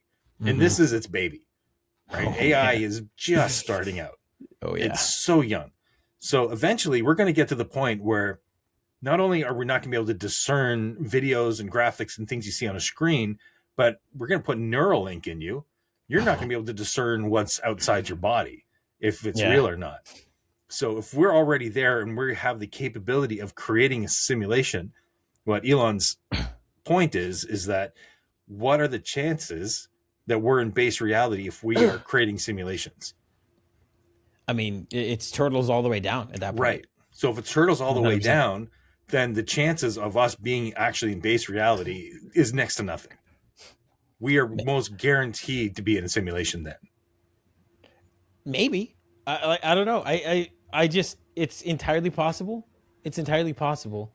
But for some reason, my brain doesn't, it can't make that, like, I don't know. I just don't, I don't know why I don't see that as a possibility. I mean, I guess that's because sometimes people will say, like, why is there this in the simulation? Why is AIDS in the simulation? Why is there suffering in this simulation? But then that's just the reality of every. Why would they put that in there? I lost my train of thought where I was going to say, because I had a rebuttal to that kind of. Why would they put suffering in the simulation? Yeah. Why would they put that in the simulation? Because reasons. Damn it! I totally lost my train of thought there. The reasons would be like, this would be kind of going into Buddhism or any other type of deep philosophy, right? Yeah, that's what I was going to say. Sorry, that's the same arguments we've had with why would a god do this? Basically, right. That's basically where I was going to go. Yeah, and the answer to that would be to create contrast. Mm-hmm. Yeah, to be able to show you what happiness actually is. So you gotta have your PvP rounds to enjoy your PvE rounds. You know, you got to get got by the Rocketeer every now and again to appreciate when you don't get got by the Rocketeer. Have you guys played Arc Raiders, by the way? I don't know if you guys have played Arc Raiders. Son of a bitch. Yeah, exactly. So, like, if this is a simulation, then what's it simulating? And then are we just simulated ourselves, or can we actually get out of the simulation? Or are we a user of the simulation? Yeah. And or the not. With us being able to think that and come up with it and process it is really good AI, or we are in it and there's a purpose to it is to, figure that out or just to have that experience for some reason. And that kind of, I don't know, that's an interesting way of looking at it. It's almost making me think of that, like maybe the purpose is to try to, the reason we can see that bad stuff, same with real world, if it's a simulation or simulation, or if it's just, this is what it is. It's, you can see all that horrible stuff and how awful things are in the world, and you can do nothing about it. You can just skate by, or you can try to make it better.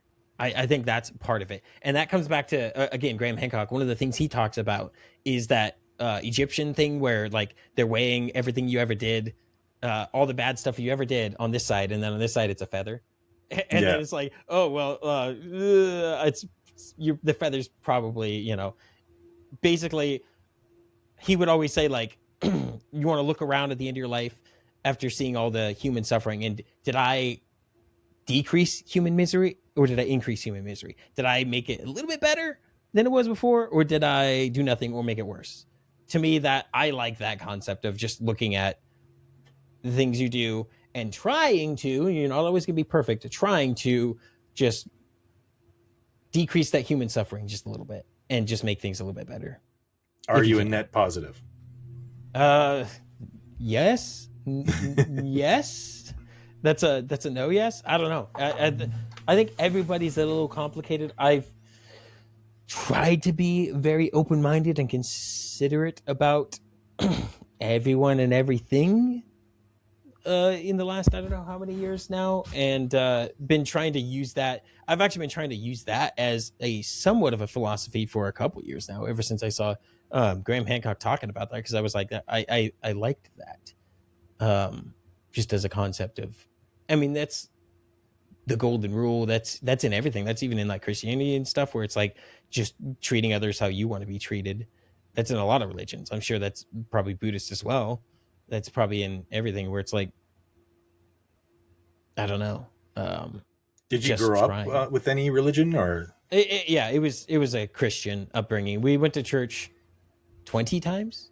I don't know how many times. It was like we would go every now and again. There was a big church outside of town, which was like basically outside with these big like stair steps down and a big like cool. It was a cool community. They would do barbecues and stuff. We went sometimes, and then there was a closer, smaller one we went to sometimes. It was like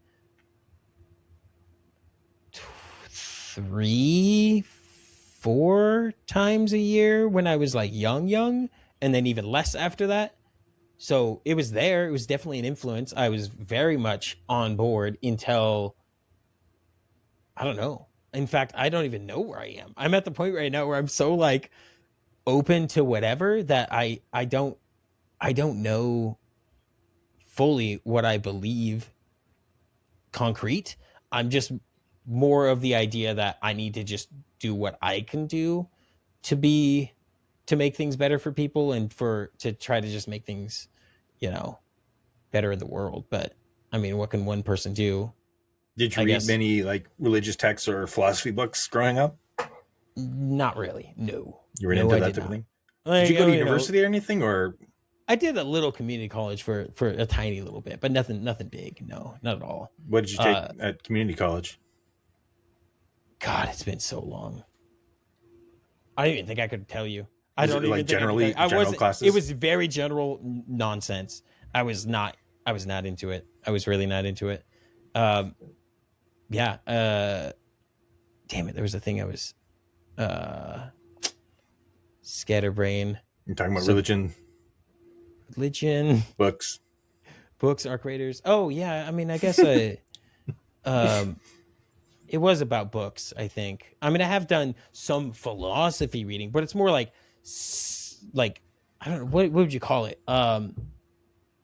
Because I heard you mention libertarian on when you were talking with Austin. I've always leaned that way. I am probably too far that way. Like I'm a big fan of Murray Rothbard's Anatomy of the State. I don't know if it's pretty small, but I haven't read it. No.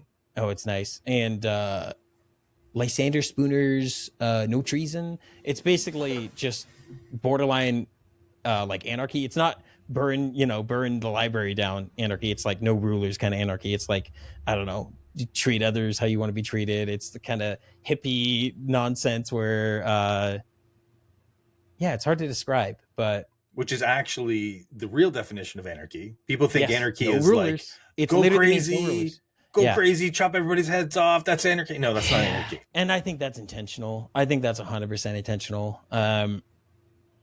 People make a lot of money when there's a government around for them to be in. The tendency for human beings is to better themselves and their family. And so when there is a government that they can get in, they're going to do that kind of stuff.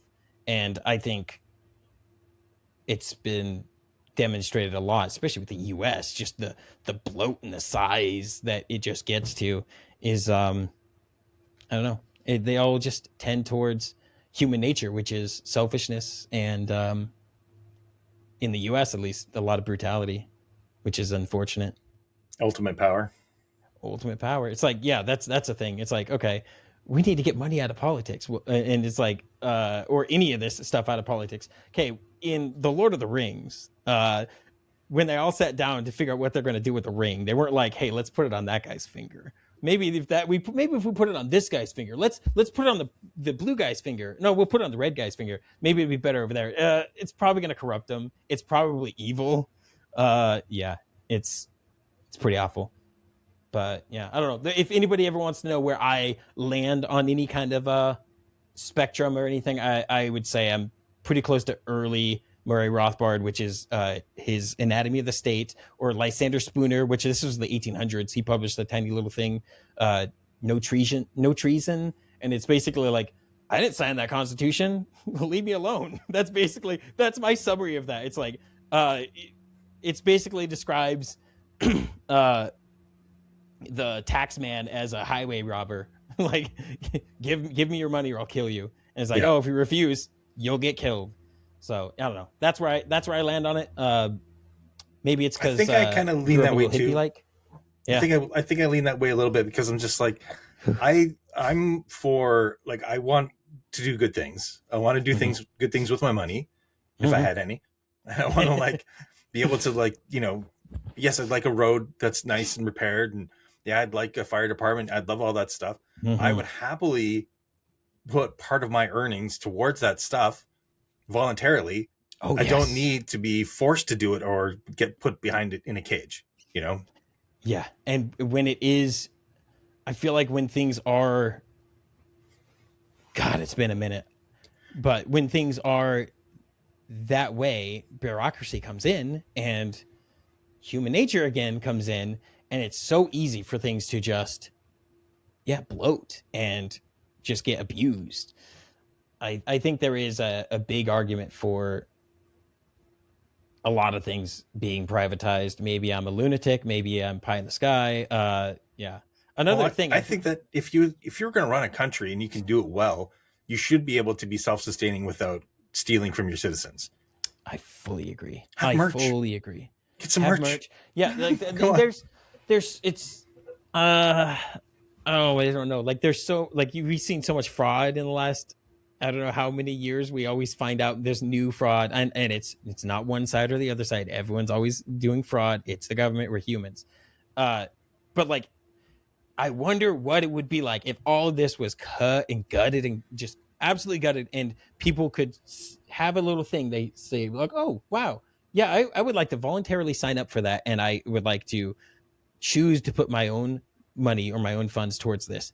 Uh, I wonder what that would look like. I wonder if it's entirely possible. There's actually a chapter about it's from not Tuttle, Townhill, I think is the name. It's one of the essays in I don't know.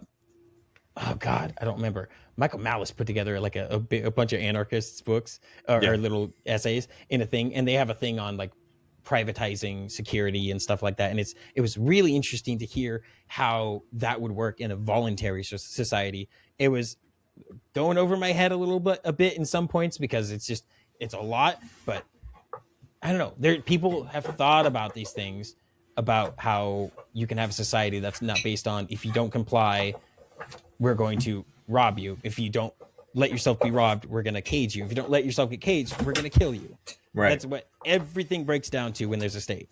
Yeah. And it's not voluntary. It is not voluntary. If you decide to give your money away to what you want and you don't let them steal your money, they will come and kill you if you don't let them.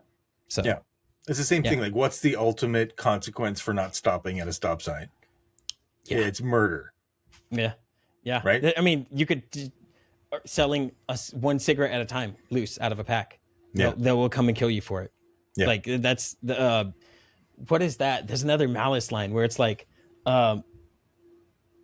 there's nothing that they, I'm not going to get it. It's basically about if the cops have an order to do something, there's nothing, there's always going to be someone who will put on that costume and hurt somebody over it just because some person scribbled something on a paper, and now this guy in a costume is going to come over and kill you. Yeah. So, yeah. I don't know. Maybe, again, as a kid, I went to a lot of hippie gatherings where everyone just got along. There was a big trade circle in this giant meadow. Everyone would lay down their towels and trade beads, Game Boys, marijuana, chocolate, whatever. And everyone would just choose where they wanted to camp. And people would voluntarily show up and give away food. I mean, that sounds crazy, but people would help them out with the cooking of it. And then some people would donate food to it. It was like how humans were supposed to live. They would happen like in the summers. We would go to those. We went to like 5, I think, but it was really cool. You could literally go in, you find a cool rock over by that creek, and you go in with that rock and you trade it to somebody, and then they give you this, and then you trade that for some chocolate. And Stone, it's really like chocolate. So you could bring that chocolate and trade it for a Game Boy game. And then eventually you can get all the way up to like a Game Boy Color from a tiny little rock. And that was like, that was my childhood growing up, where we would go there and just be around all these hippies in this thing. And it was only like a week at a time, but it was really, really cool. And maybe that was a bad influence on me, people getting along and being nice. And then the cops started showing up at those in the later years. And it was, I think that explains a lot of how you play Arc Raiders. Yeah. That goes back to that, weighing the feather thing, making, did I make somebody's life worse or better today? I failed at that a lot in my life. Like on personal levels, like with relationships and stuff, where I should have definitely done things better. But in general, I try to be that, like even into a video game where it's like, this guy probably just worked a whole shift. Who knows if the guy worked overtime today and he's got 5 minutes to be on the game today. I'm going to try to be cool to this dude and help him out. I just think I just like doing that. Again, it is fun to get in PvP, but oh my God, do I just have a tendency towards just trying to be cool with everyone in Arc when probably I shouldn't be. I don't know. Did you ever work in like spaces like that? Like, what was your first job you ever had? Phone stuff, answering calls. Like call center stuff? Yeah. My first two. Did you ever work in like medics field or anything like that? Or no. Or social and fields? Because I'm such a weirdo in my head, I would want to find like a private one to work with. I don't want to work for the state ever. The idea disgusts me. But I suppose I could. Like I don't know. I just don't. I would want it to be something I would be good at, not screw up. And I don't know how I would go about doing that. But yeah, I like the idea. I like the idea of volunteering for things, but I don't know. I'd have to find the right thing. I'd have to be in the right circumstances. Well, you play medic in the games a lot. I do. I really do. I want to jump into more of those like matriarch or queen ones, and just like my idea was just go around and heal all the people and res them when they get downed, just because how cool is that when that happens in game and a guy shows up and does that? That gives you such a good feeling when that happens. And if I can do that for this, like everybody in the server or one guy in the server that goes down, I think that's a good thing. I think that'd be really cool. He'll remember that. He'll have a good time. It'll make his day even better. Yeah, that's pretty funny. Again, net positive. Net positive. That's right. I'm never going to outbeat that feather. Never going to happen, but you know. That's pretty funny. Yeah. So you read a lot of Graham Hancock's books? I've read. I will read and then supplement with audio, like if I'm working and whatnot. So I go back and forth. I consider that reading. Yeah. What his favorite of mine? Because I feel like I know his fingerprints of the gods and magicians of the gods because I've seen him speak about it forever and I've seen 1,000 things. But what I love about one of his older ones, the Sign and the Seal. I don't know if you've read that one. Is that's like kind of set in a make-believe setting, right? But no, that's not War God. That's one of his other ones. Oh, okay. Supernatural. I don't remember. But this is the one where he's seriously considering, was the Ark of the Covenant real? And what was it? Was this technology? And he goes and searches for it. And you mean like the where it's being held in Egypt? Yeah, or not in Egypt. It was in Egypt at Elephantine Island or whatever. It's not and then in Egypt anymore. I've got my old information. It was there for a time. He figures out, spoilers, it might be in Ethiopia, or at least it was brought there. Oh, that's right, Ethiopia. Yeah. Goes back to Solomon and then Sheba. And it's the one dude who's like guarding it and goes blind Cataracts. all the time. Yes. Yeah. And this like, is that that's a technology? This guy is, and what is it? that is so fascinating to me. But that book, he starts in one place in like his allegiance as well, like because he's kind of like working for the government, writing like a coffee table book when he's there, and then he's like seeing all this stuff. And he's like, what's going on here? Was there? And then he starts hearing about this arc. But anyways, by the end of the book, he's in a completely different thing. And just I don't want to spoil the book. It's a really good book. The Sign and the Seal, if you're open-minded to things, even if you're not, and you're like, just like, why is this guy even investigating the Ark of the Covenant? What? Huh? Even if you're not interested in that thing, just where he lands in the end in terms of the conflict that's happening in Ethiopia and his ability to be open-minded and the people he's with in the end is really, really cool.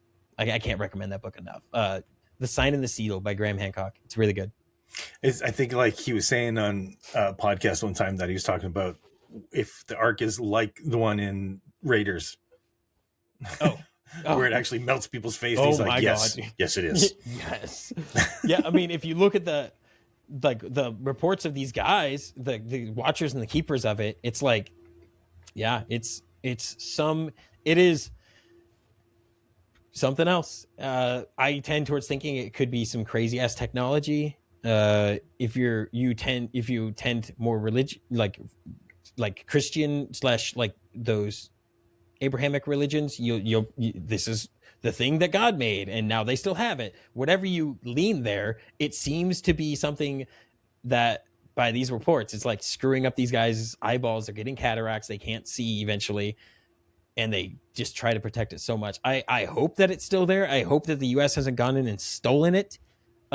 That's I have a if it's an actual thing and it's there, there's no way the world empire hasn't gone there and in there and tried to steal it yet and to figure out what it is and to touch it and hopefully burn their eyeballs out.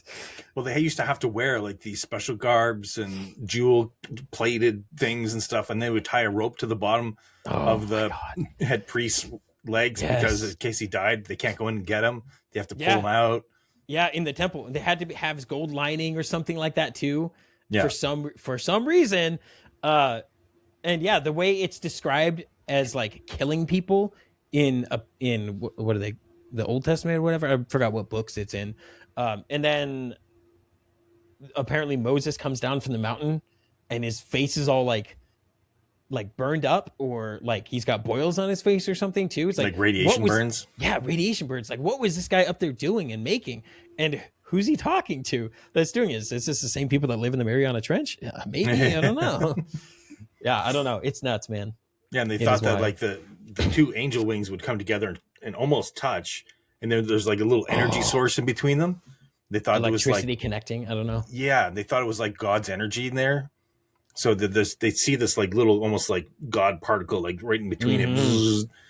And again, cargo cults. If we're this far separated from whatever that technology was, now it's the Ark of the Covenant that God made and gave to these people or whatever. When it's, bro, you're carrying around the ass end of a nuke and it's killing you, or who knows what it is. Maybe it was something designed to do something. Maybe it's a one side of, like, you just set an arc here, an arc here, and an arc here, and then in that your animals are penned in and they can't leave because they're going to get, it's an electric fence from 20 civilizations ago or something. Like, who knows what the hell some crazy technology is that's lost over 12,000 years, what they're even going to think it is. They're going to say this was given to us by the creator.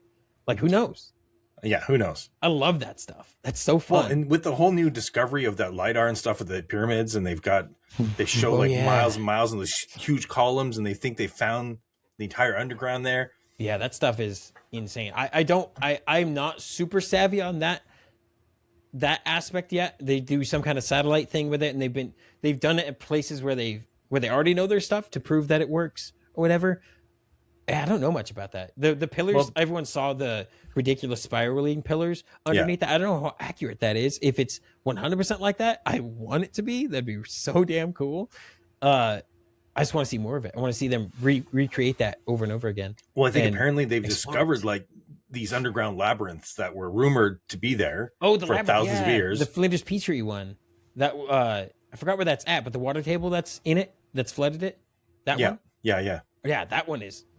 That one I want to see them go into. But there's so much they have to do to fix that because of the water level, because they made a dam or something. The seasonal floods that would come in would ruin everything. So they're controlling it with a dam now or something in the Nile, in Egypt, on planet Earth, for those who are wondering. And yeah, basically they would have to get rid of that because now that dam's there, it's back flooding where this labyrinth is. And it makes it so complicated. But to do that, then you have to sacrifice the lower part of the Nile, I assume, and be susceptible to those floods.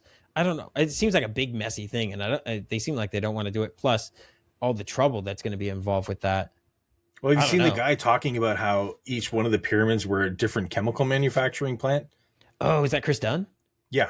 I have. That stuff is really interesting too. I would love for that to be a thing. I want to see. Like, and it comes down to, the people in Egypt actually being open to exploring these things, Zahi Hawass. But, I don't know. I'm a scientist. I am the science. You do not. I am the science. Oh, he's the Fauci of Egypt. Have you read my book? That's a great example. Have you read my book, by the way? It's in the book. Just look at the book. I discovered it. Yeah, I discovered it all, and then I discovered all of Egypt myself. Just we're gonna go and explore this part of the Sphinx. He's saying in like '89 or whatever it was, and then all these years later, hey, what happened there? Did you find anything in there? No. We sealed it up. Yeah. What? Hello, Wait, bro. Hall of Records? No, we didn't find a Hall of Records. We didn't mention that. What are you talking- what? Yeah. Oh my god, dude. Yeah, that's... No, we did not find a book that explains all of humanity and the history.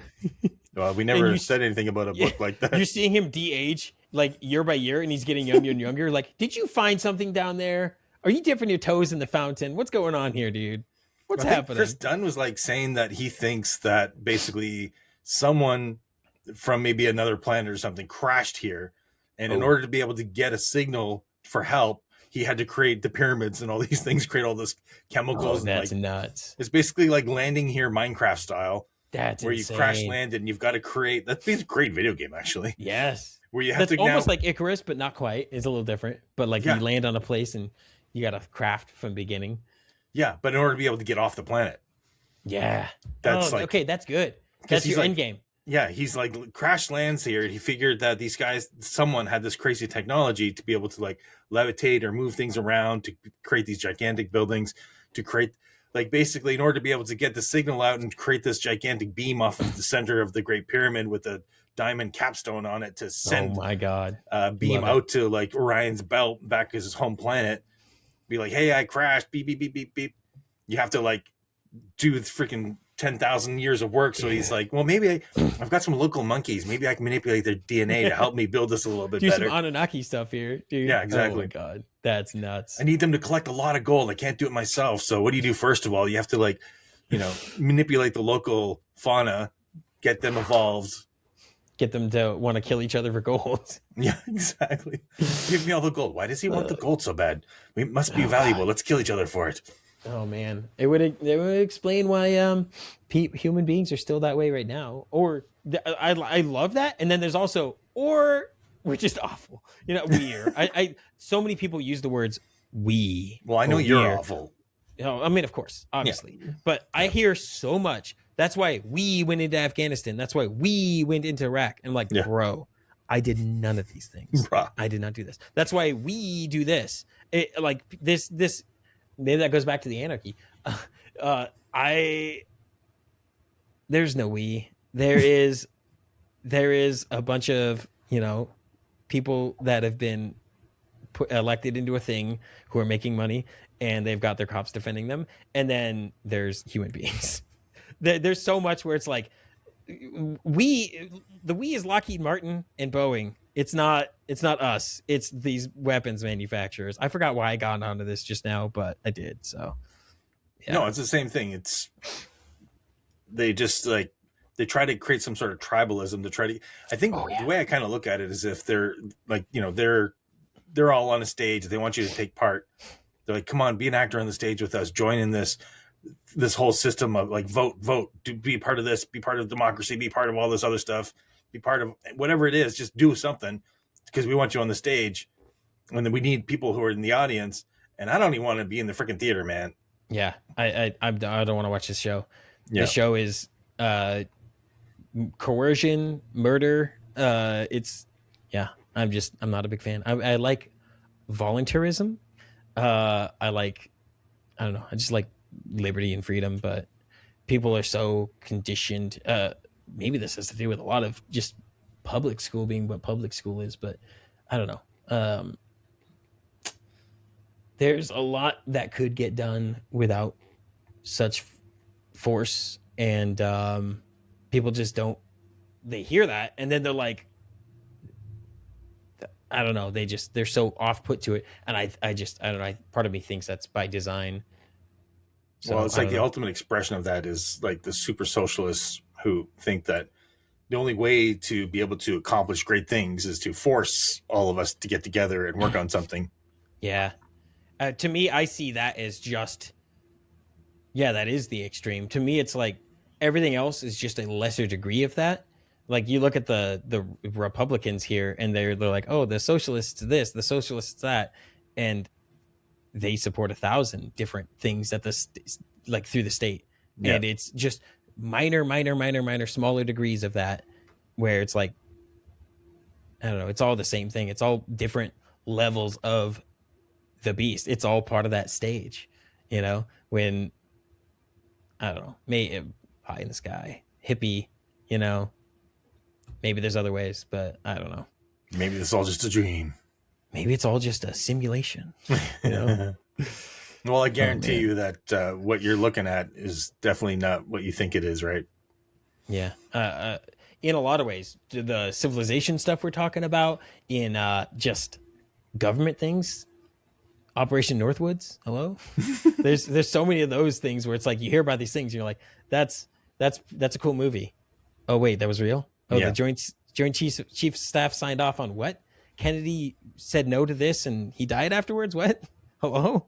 Yeah. Yeah, there's some crazy things out there. And just this, by some of the writing you hear in these, like Northwoods is one of those ones. I don't know if you know about specifics of Operation Northwoods, where they were trying to get into a war with Cuba or something, so they're gonna like pretend like a plane got blown up not far from Cuba or something, and then say, "Oh, they shot it down. We're gonna fight now." Basically, all these false flags.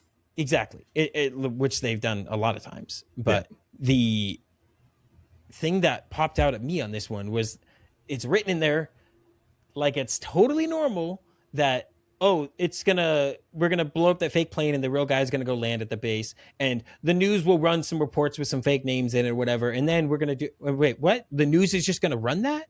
Hang on, wait a second. They said that like it's the most obvious, we already know this is gonna happen kind of thing ever. And so I'm like, oh god, just by the wording on there, to me that is like, it's the mask slipping a little bit. It's like you're seeing the man behind the curtain for 1 second there, where it's like, oh, are they all in bed? I don't know. I'm just gonna go live my life, and I don't want to look at this. I don't want to pay attention to this, but it's for them it's just so like standard for the day. That's why they say it like, well, we all know. Like, the media will just they'll run this for us. Yeah, we are the media. What are we talking about? Of course. Yeah, man. So it's just like standard operation. So they kind of forget sometimes that they're not supposed to be saying that the quiet part out loud, so to speak. Which, yeah, and I mean, I guess they could have been more discreet with it, or like said, we're gonna try to convince it, or we will feed them this fake stuff or whatever. But the way it was worded in there was like that. But then again, that was also hidden in whatever Operation Northwoods, and then I forgot how that got released or whatever. Maybe a certain amount of time went up, or somebody requested it, but it was technically kind of hidden in a thing. It wasn't super public. But then that's what I don't get. See it, why? Like, pretty much everyone is dead, like with JFK and stuff. Why wouldn't they release that stuff? It's because certain organizations are still around doing certain things. Certain countries might still be around. Who that too. We're involved in 100%. Like some huge international incidents. Yeah. A lot of that is like, because they were doing this stuff and manipulating elections back then. Like, look what the bad guys, I'm going to call them, three-letter agency did in Iran or whatever. Like, all that set up, overthrow the thing and then they put the Shah in there, something like that. And then they've done that in a bunch of countries where they make protests or whatever. And it's very much known now that they do this, that three-letter agency, that they do that. And so, oh yeah, I almost forgot my train of thought, but I remember. Oh, they just did it back then. Yeah. Oh, cool. I'm so glad they only did it back then. Yeah. To me, that's fantasy land. To me, that is hippies in a field. Oh wait, no, that's what I like. To me, that's Santa Claus. To think that doesn't happen today, that can't happen today, ridiculous. I don't want anything to do with it. That's at that stage, which was a great way to put it, is not something I want to participate in. Well, the older I get, the more I realized like 50 years wasn't that long ago. Yes. Yeah. Mm-hmm. Yeah. Like that is very true. And it's like, sure, not everybody is still alive. Some might be, but you know what is alive? That slimy, whatever you would call it, like, or organization. No, I'm thinking more of a word, that foundation, that apparatus, I guess, to be able to do those kinds of things and to have people not know about it until things are forced to be released. And then, as we see in modern days, people hiding and redacting things for other things. Yeah, I don't know. It's just, You trying to tell me you took a plane to some island? Listen, they had really good food. All right. I saw your name on there too. Yeah, it's a thing. As Yeah, they're just fantasy, so established. Like it's part of and everything's so connected to everything. It's so hard to separate any of that. So if one thing came out, I think like the dominoes would just fall and create chaos, you know, and that's why they try not to do it. If they keep the illusion of, this guy in the suit likes you and he has your best interest in mind. Some people are in a cult. As crazy in as Fantasyland as freedom and what the word act for anarchy actually means, as Fantasyland as that is, and libertarian ideas, it is also insanely Fantasyland and Santa Claus and Easter Bunny to think that this corrupt thing can ever be fixed. I don't think there's any fixing it. Maybe I'm a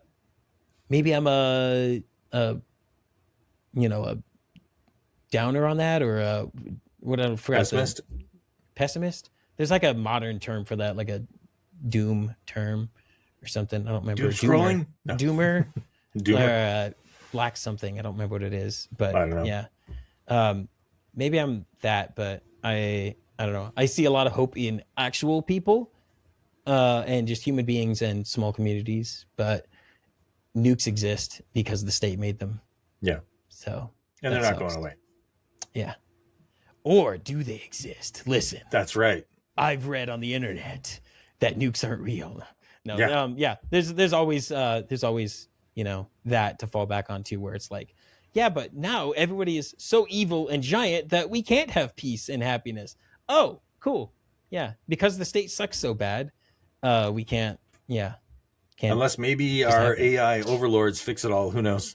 Oh man. Then who's controlling it? Well, there would be nobody. Nobody could control. We wouldn't be able to have at some point. Yeah. Right. The brain power to be able to control an AI with a 3 billion IQ. Yeah. That's a good point. That reminds me of that meme where people create AI and then it enslaves humanity. Yeah. And then solar flare wipes out AI, and then they build pyramids and worship the sun. Yeah. And then it just loops. Yeah, exactly. Oh my God. That's something that another rabbit hole I dived down. There was a book called 1 Second After, I think.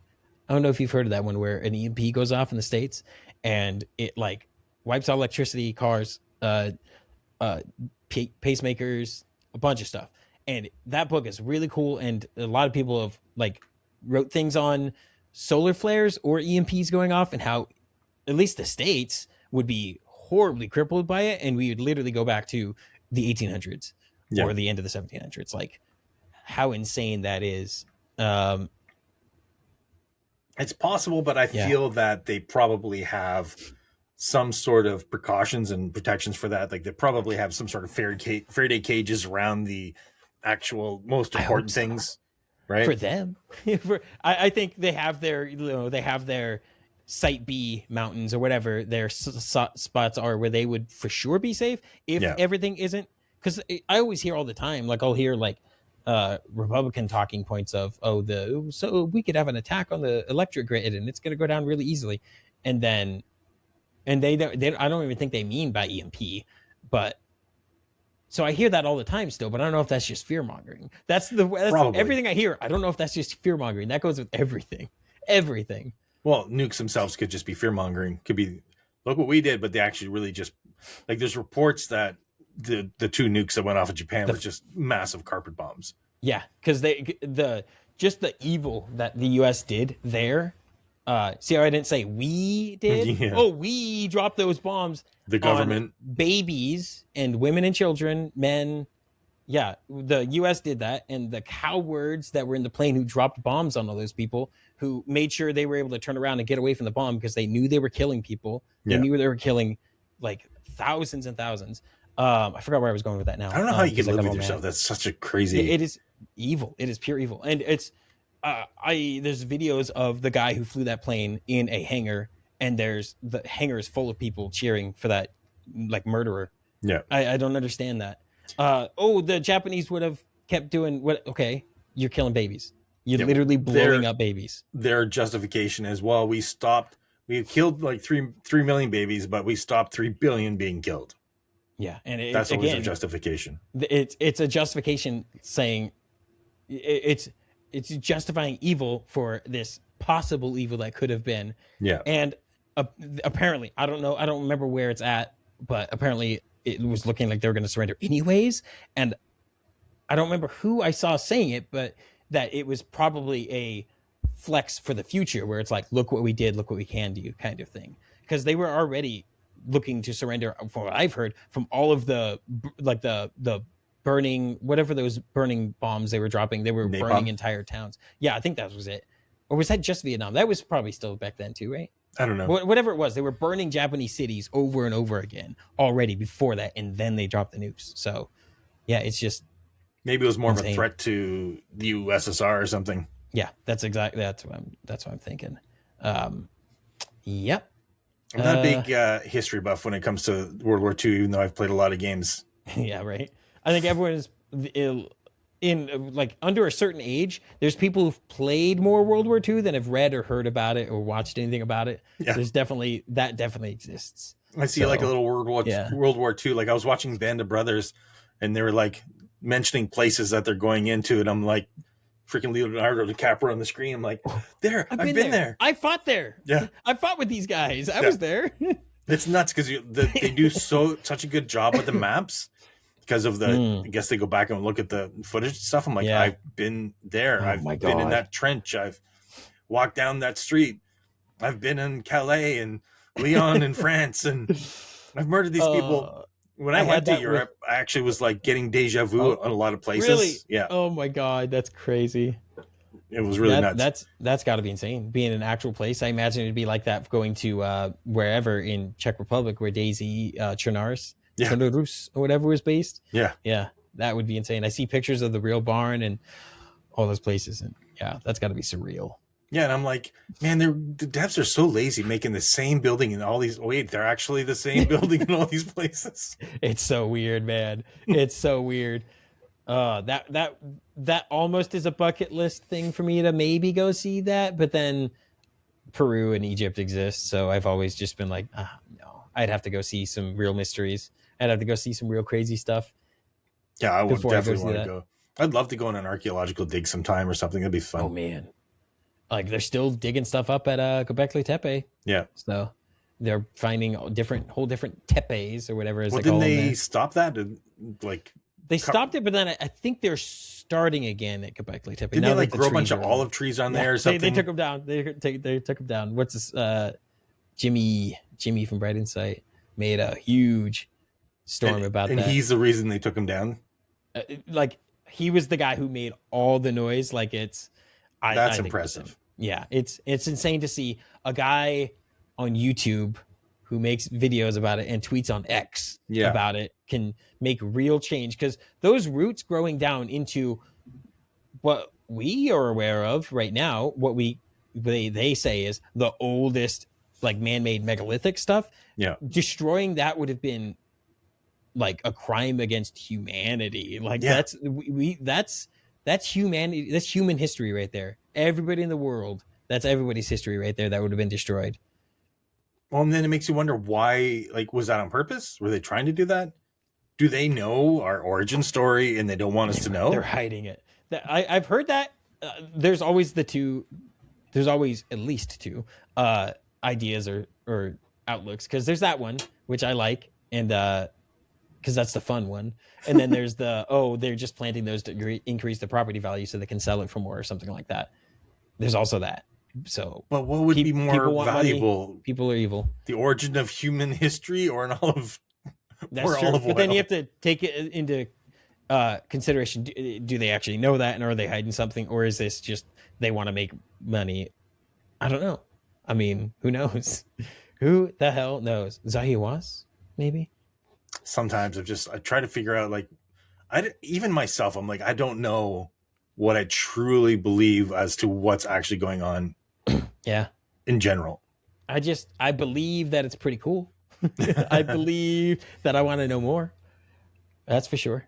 You're just always curious. You're actually having fun in this life. That's good. Yeah, I think having fun is a good thing. Obviously, there's a time and place for seriousness, but I've just never seen having that a side of you. different outlet. Eh, I've never seen a serious Joshua. What are you talking about? Before the stream, guys, I was super serious and I was trying to flip my camera around. All right. God, see how I said stream? Oh man. You're like, let me look at chat. Oh wait, there's no chat. Yeah, I know. I have looked over a couple of times to try to. Do you do that on dates too? You're like talking to this girl and you're like, where's my chat? Hey guys, you hear what she said? Somebody clip that. Clip that, boys. That's a good moment. Oh, I know you've been streaming too much. Man, did I tell her about that? I got to go back and watch the VOD. I don't know what I told her. Oh my God. Do you have a girlfriend right now? No, I do not. Do you date? It's been a minute. It has been a minute. It's, I don't know. It's not, I don't not make to it a big priority. Your preferences. Sorry. No, it's ladies. Yeah. Okay, I don't know, but I don't know. Yeah, it's been a minute. So I don't know. I feel like I'm too busy. That's an excuse. That's not real. That's not true. But I want to say that I'm too busy these days. But I guess all the extra time I've been finding to do a little stream every now and again, I could spend that going and, down to the park and seeing all the homeless that are there. I mean, no, I don't know. Have you ever had a serious girlfriend? Yeah. But it's been a while. It's been a good time. Like high school kind of era? After high school. After high school. Yeah. Was it like college or even later than that?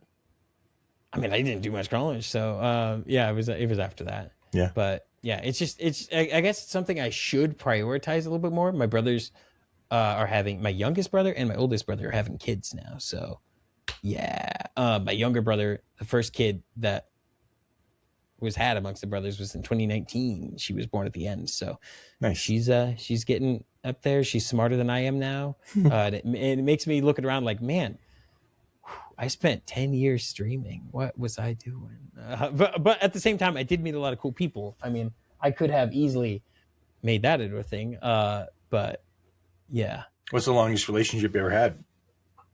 Not super, super long. I don't know. Maybe it's because maybe I'm better solo. Half a year? A couple months to half a year, somewhere in there. So not long. Really not long. Yeah. Not super, super long. I don't know. I mean, it might just be that,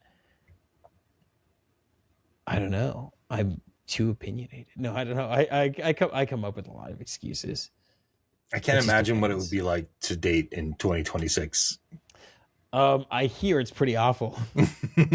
I hear that. You know what? I just got to go to church. I just got to go to church. Find yourself a nice trad wife girl.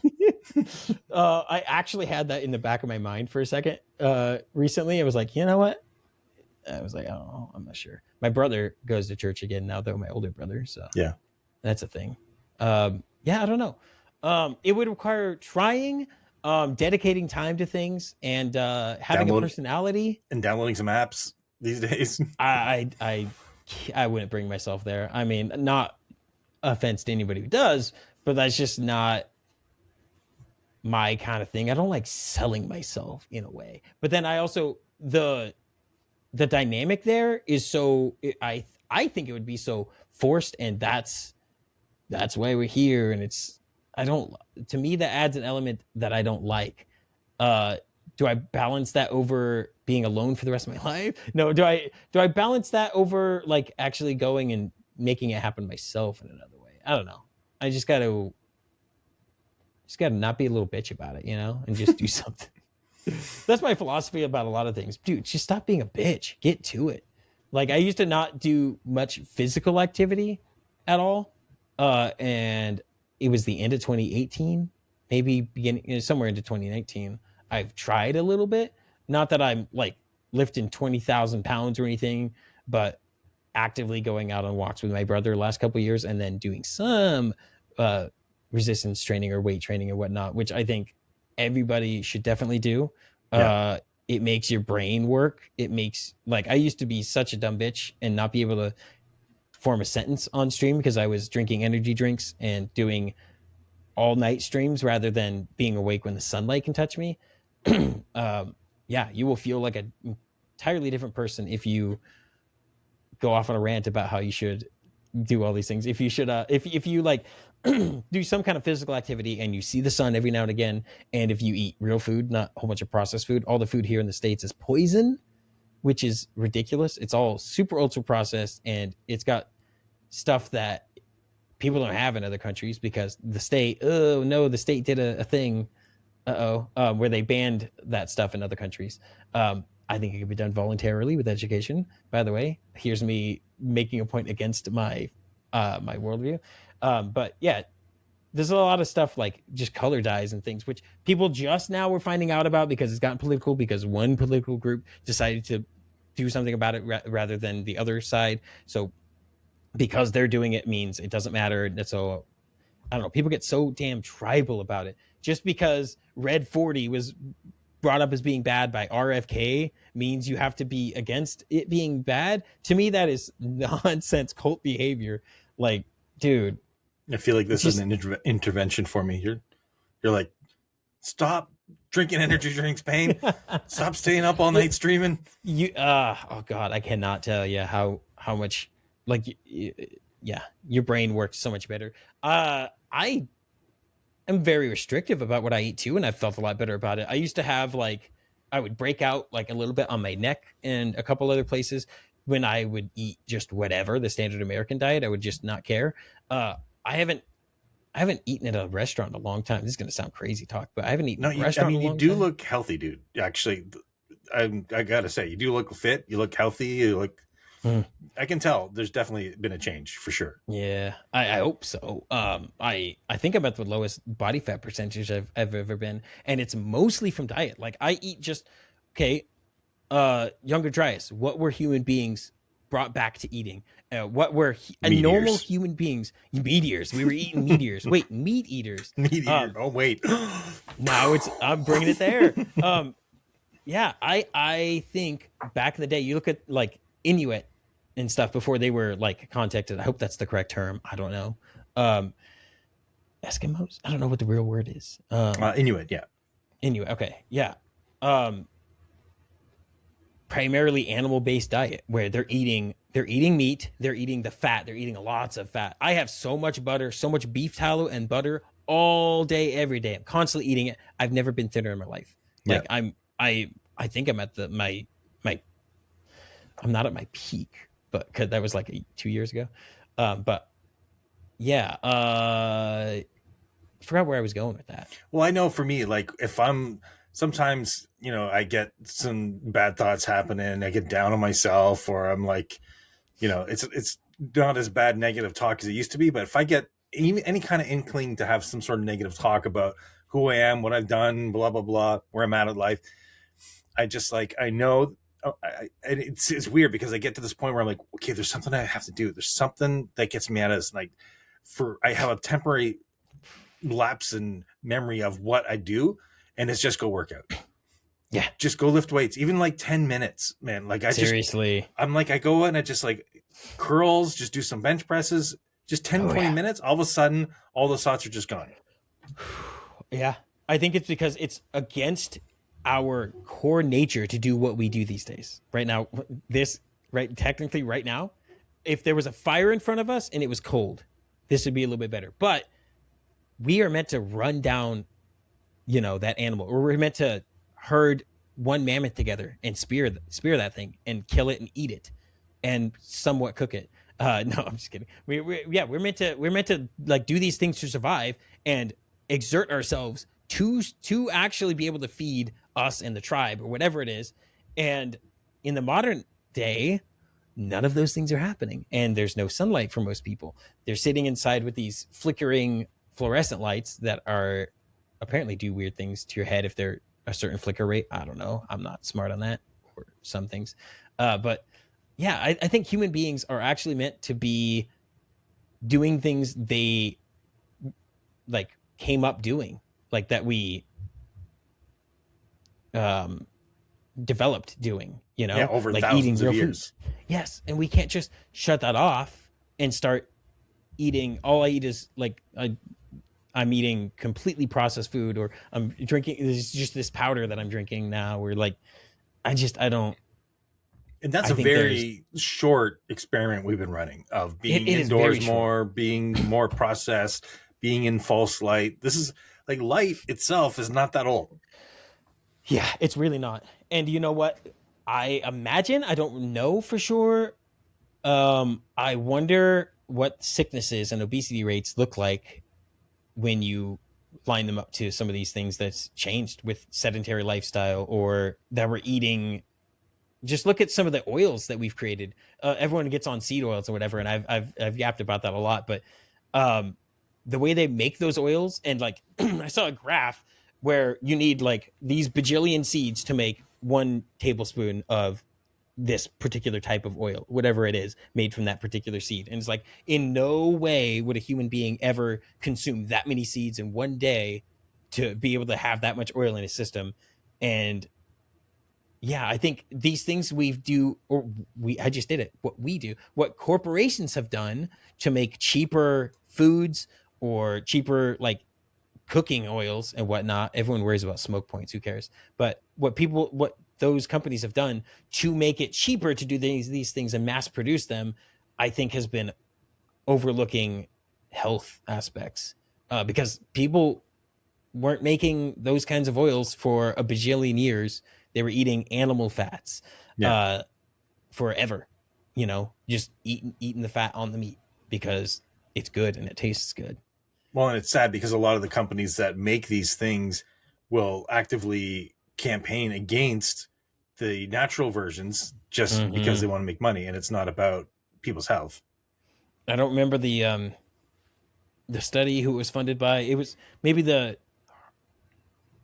U.S. Heart Association or something like that. Was funded by some company that makes a bunch of super processed stuff. I don't know it. I wish I could quote all these things so people can know exactly what they're looking for. But Jamie, pull it up. Yeah, I don't remember, but it was there. There's a lot of that where the state exists and people will, big companies will use their money to lobby these people and do these things. And now this is listed as heart healthy, or this is listed as whatever. Look at our food pyramid for however many years now that's been around, where it's like all the super good real things human beings were eating, meats and some fruits and stuff and eggs and some dairy. Like, I feel like those were way not prioritized, and like the whole damn thing was flipped upside down. So I think a lot of that has to do with just giant corporations influencing people in the state. And well, even just information itself. Like, I can look up something that is saying, let's say red meat's healthy, and then I can find 40 articles to support that. And then I can also find 40 articles to go against it. Eggs are bad. Ridiculous. Eggs are good. Like, it's so confusing out there to find out what is actually good. And I always go back to as well, some people can eat peanuts and die. Yeah, that's true. I was just reading, what was I reading? Or seeing this on X or something. Somebody was saying like something about being exposed, having no exposure to peanuts or whatever. Right, at birth.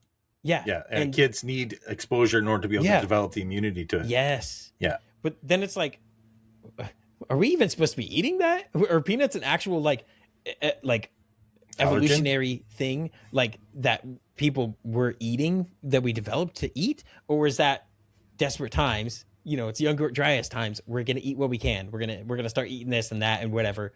I don't know. I have no idea. Well, supposedly carrots were like really toxic, right? The original carrot. God. The original, almost all the foods and fruits and vegetables that we have. Have you seen the Victorian era painting of the watermelon? No. It is not a watermelon. We have manipulated that thing to make it something that we want to eat. That's happened with so many fruits, so many vegetables, where it's like the original wild version of this was the most bitter garbage ever. Nobody ever would have wanted to eat. They would have wanted to go eat the animal over there and not this thing that's in the ground. That OG watermelon. And I think it's the same way with I don't know what the oranges were like, but I imagine they were pretty bad too. Well, the carrots they used to use them for abortions. You'd ingest it and it would abort the fetus. Oh my god, Yeah. brewing moon tea over here. I read a lot of the Song of Ice and Fire. I'll read it and then listen to it back and forth. They try to make Game of Thrones out of it, Oh, okay. and yeah, they brew moon tea on there if someone wants to get rid of their kid or whatever. So Yeah. that's So the thing. the point is, trying to figure out what is healthy or what's not is also a individual journey. Oh yeah, Something that might be good for some other people might not be good for some. And I always Yeah. tell people, like, people, all the women in my life are pretty much vegetarians, and I always make fun of them, tell them that they're going to be grass fed and they're going to be great tasting later. But I'm like, 99% of all plants out there are poisonous and inedible. Right? You go to the woods. I'm like trying to figure out. I was looking at mushrooms and stuff, trying to get figure out lion's mane, trying to get some wild mushrooms and things like that.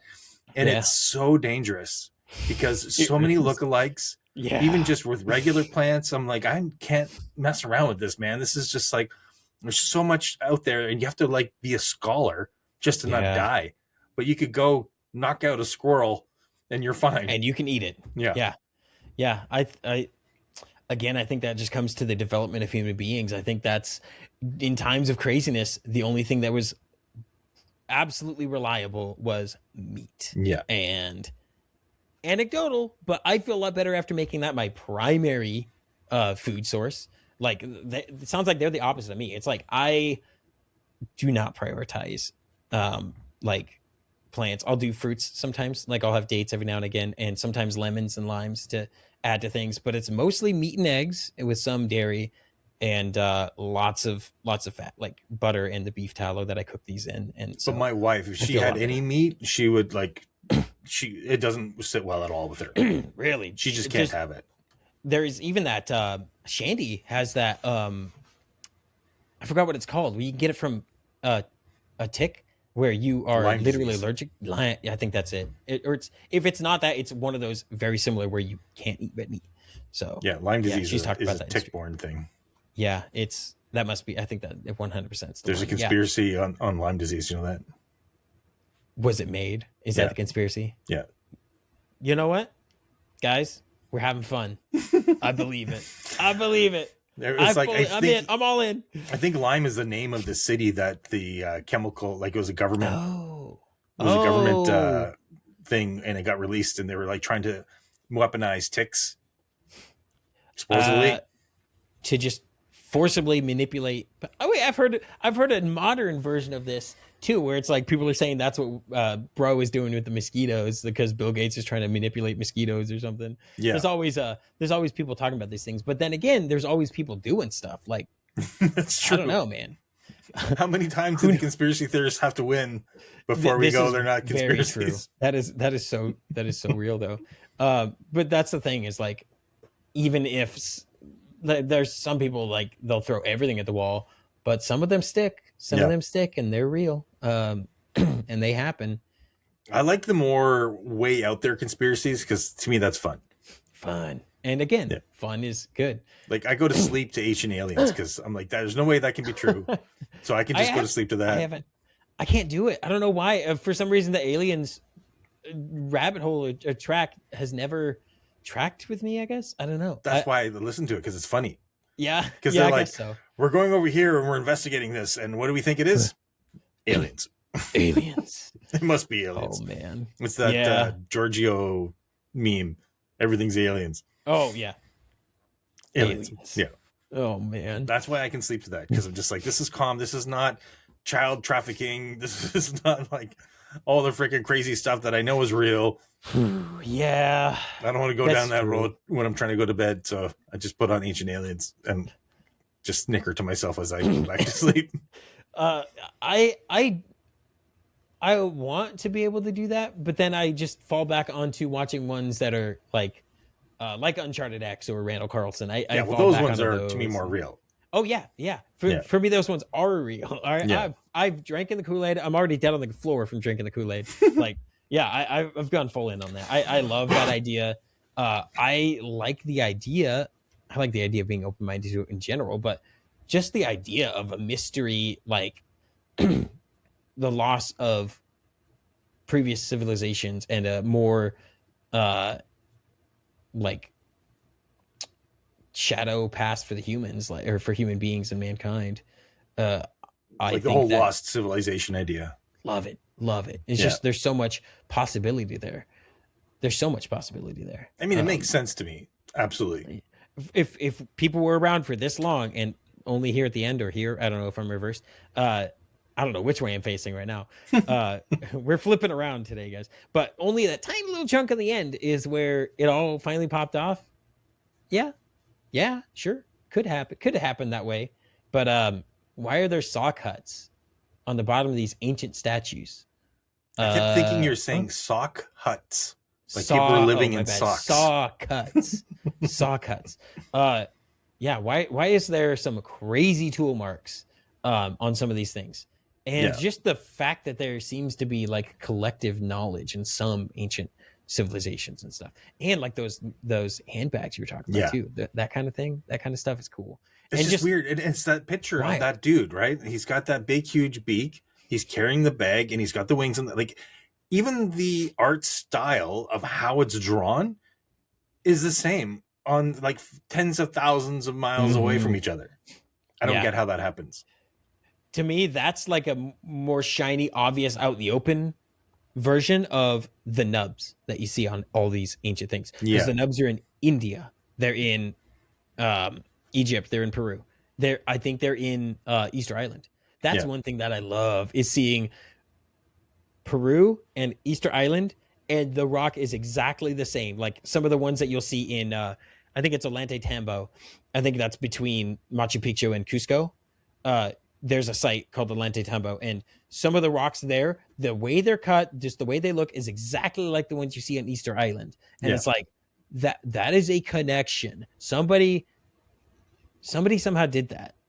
And then you ask them how they did it there, and they say, well, we talked to them. We moved it with our voice. Oh my God, that stuff is crazy. That stuff is something I wanna believe, but I'm not there yet. But again, that's a thing where Cargo Cult, they moved it with their voice. They heard a sound, they saw the guys working, and they think imagine there's some kind of machinery, and they think they're all chanting or they're all doing something. It's a big chorus of people making noise. Or just making a loud sound like a Rocketeer. Yeah, like a Rocketeer. Arc Raiders. Yeah. That's a thing that my brother was mentioning something, because we're both into this, where it's like, oh, one of these guys, what some people called them civilizers, that guy that's represented by the bags, who showed up and he's bringing this culture to people or whatever. He seems like he's bringing technology or ideas around the world, maybe after a thing or who knows when. But I think it was one of those stories where they thought he was killing them with lightning or something. But if one of these civilizers is there and he's trying to help people out, but some of the natives like attack him or something, whatever, people are there, somebody really far away, if this guy's defending himself with a Glock, let's just say, for instance, I'm choosing a random thing, defends himself with a Glock when he's getting attacked by some things, and then he's like, bro, I was just trying to bring civilization. The guys who are down the hill over there, seeing the light and the loud report of that gun, they're hearing the shot from over there, he just smote them with lightning. He just killed them with lightning, and now Zeus exists. Now a god is created because a guy shot somebody. Like, just breaking something down like that. If somebody, not that they would have had firearms exactly like we have them, it would have been a different skill tree probably. But just with that thought concept, or that way of thinking, like the Indian cultures with their Vimanas battles and stuff up with the gods. They talk about, is that like up in the sky or something? And it might be meteor related. Well, it might have been technology, or just thunderstorms, or could technology. have been guys fighting in ships, because they talk about it and they describe it like very well. Like I gotta see this god came over and he was flying this one type of ship, and they describe it in great detail. And he was firing lightning at this other ship, and they were like huge battles in the sky in the Indian cultures, right? Like, dude, that's amazing. Could have been these guys. And that's what they're going to say it was, because I mean, even if those guys right then knew full well that's a man in a ship, he made that. That's like, that's something he built over time. Yeah. Does the next generation know that, or the next one, or the next one, or the next one? Eventually, that's not what it is anymore. And it's it's amazing that it's also like to do with perceptions, like you're saying, because I'm not sure if this is true. I just remember hearing this a couple times, but when the ships first came over, when they're settling North America, I think the story is that the native population that was there couldn't see the ships. They were off in the distance because they would park the ships off, right? And then they would take a dinghy and row it over. Yeah. And they couldn't see the ships out there. And one of the shamans was standing there. I think this is true. I'm not sure if this is true. I could be full of shit. But the shamans were standing there and he was like looking and looking. He's like, these guys are coming from somewhere, but their perceptions couldn't figure out that there was a giant ship in the middle of the ocean until he finally meditated on the ocean enough that he could actually see it into his perception and finally showed it. He's like, oh, that's where they're coming from. That thing way off in the distance, that dot there is a giant ship. Oh, that's nuts. So it's either, what is that? Like with enough time, he was able to allow it into his perception.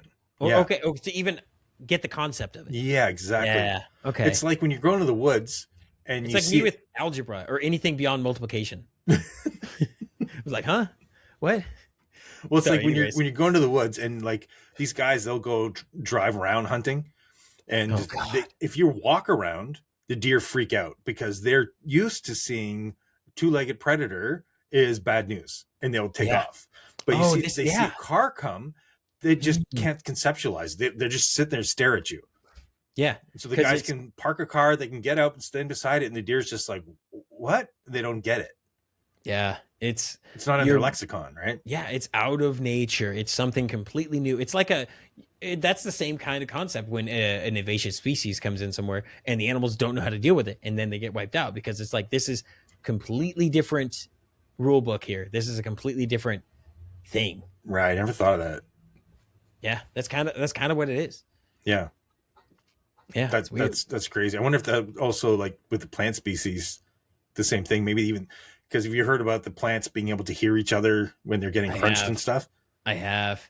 So maybe like even that, like plants couldn't even conceptualize this other weed coming in and strangle holding it. And oh man, the plant's not ready to adapt to it being able to not being taken over.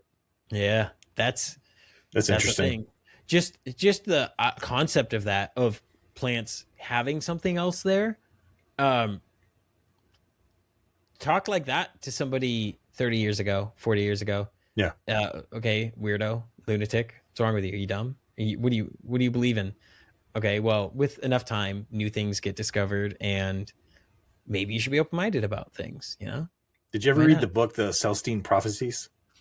No. It was this very popular book when I was like in high school. And it was one of the things they talked about was this new concept of plants being able to have this kind of extrasensory perception, being able to like it was even still when I was in high school, it was a new concept that plants could react to music.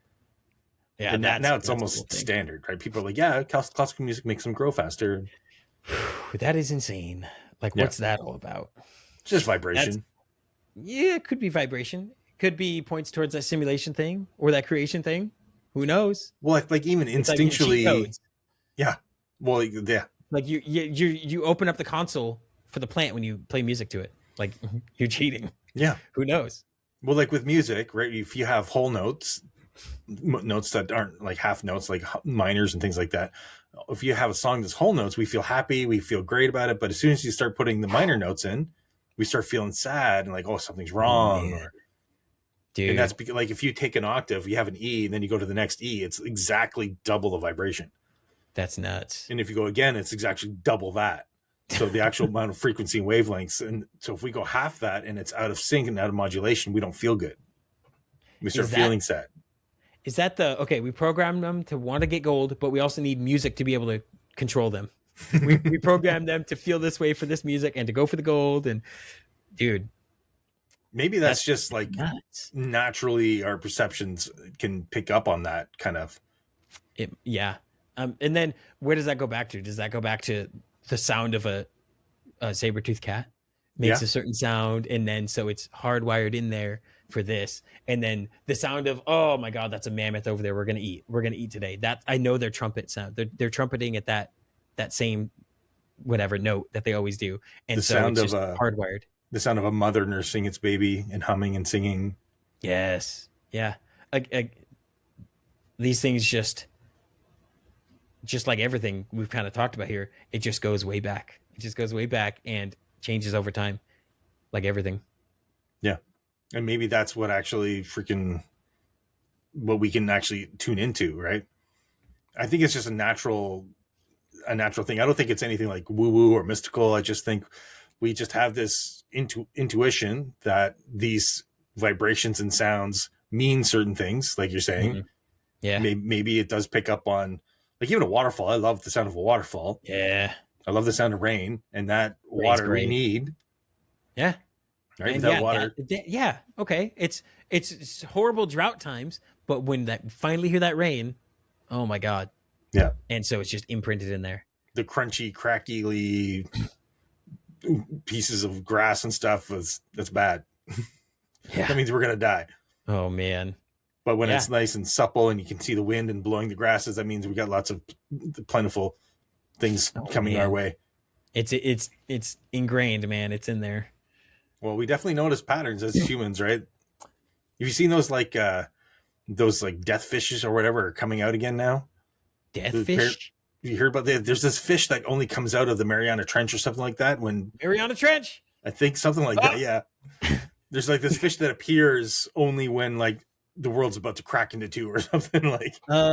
You know what? The world might be about to crack into two. Yeah. The meteors are coming back and the fish are coming out. Atlantis is going to rise again.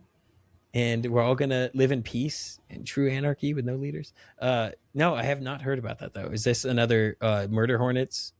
No, this is more like it was like a sign from back in the day where people like, if you see this fish, like, have you ever seen markers they'll have on tide walls where they'd be like, if the tide's at this low, look out. Tsunami. Yeah. Basically. They'd be like, they'll have like things from the 1800s written there. Like, if you see this, run. What? If you see these texts, get out of this area or something like that. That's nuts. You never seen those? No. I mean, I know the concept. But I don't know if I've like seen it myself. But yeah. Oh, I've never seen it myself. But just pictures. But yeah, that's nuts. Yeah, they have these concepts where they're just like, we have like crazy pattern recognition over the years and being able to. I mean, that's why we survived. That's why we were able to. 100%. Yeah. The only reason is. Yeah, that goes that way with everything. It's like you got to look at, again, it goes back to the violence thing. Like I was saying, stealing resources and war and murder and stuff. It's like things got rough. If this Younger Dryas theory stuff is correct, and there was a civilization and it fell apart and we were brought down to a smaller population, some savage, awful people had to do some savage, awful things to survive, and that's in the blood. Yeah. So, yeah, but there's also greatness in there too. Of course, men are still good. And how well do you know yourself, though, in those moments? Do you think you'd still be good, or do you think the survival would kick in? Have you read The Road or seen the movie? No. It's a good book. It's a good movie. It's the world falls apart, and he's got his kid, his little boy. It's just, they don't have names. It's the boy and the man or the father or whatever. Oh, that's funny. Yeah, it's that kind of thing. I don't know. That's a thing. I don't know. How do I balance my? Huh? Could you know without actually being in that situation? That's the thing, is I don't know. It depends. People were mixing sawdust into bread in Stalingrad during World War II when the Germans are surrounding it, and then I think some people are eating each other. Yeah. Things happen. People want to keep surviving. I don't know. How do I bring my balance in the feather, trying to do better into a situation where that's happening? I don't know. It's a good question. And again, do you think that like video games show your true self, or is that just completely? No, I don't put anything on that. It's just, again, that just, I don't know. I don't see that equating. To me, that's like violence in movies, violence in games. I don't think at all correlates to. I don't imagine it correlates to any realistic thing, and I don't think. I don't know. It just comes down to. I might be thinking against my argument right now, because some people like playing video games where you just like wash dishes or you put together a little puzzle. I don't know. I'm not really sure. Because I'll play super like winter survival DayZ servers, and some people play where there's 100 people per server shooting at each other constantly. Huh. There's a little bit of you do seem to like go for the peaceful kind of play style a lot. Yeah, I don't know. I just Although like you do everyone like being to happy. take people up to a circle of rocks and tell them to. Some things are done for the entertainment of the community. All right, we built this pyramid to have blood sacrifices on the top of it. All right, yeah, I don't know. Well, these that good actually questions. that's funny because that actually probably was for the community to entertain them, right? Yes, The priests and the shamans are like, we're gonna have this blood sacrifice. Bread and circuses. Right. You got to keep them distracted, otherwise, you know, they're gonna find out. I mean, I don't know. That's almost like today. All the evil stuff they're doing, we're finding out about these islands and all, whoever. That's only the ones who know about. You're right. They were doing the sacrificing and murder in the open in front of everyone. Yeah. And pretend, and you know, now it's like that's all hidden, and they're pretending to be, you know, nice, malevolent. I can't talk today. You know, but back then it was like in that particular culture, the Aztecs or whatever, it was. This is what we're doing. We're not hiding it. Yeah. That's nuts. Well, but then again, sorry. Do you want your wheat to grow or not? Right? The sun will not rise if we don't rip out some more hearts on the pyramid.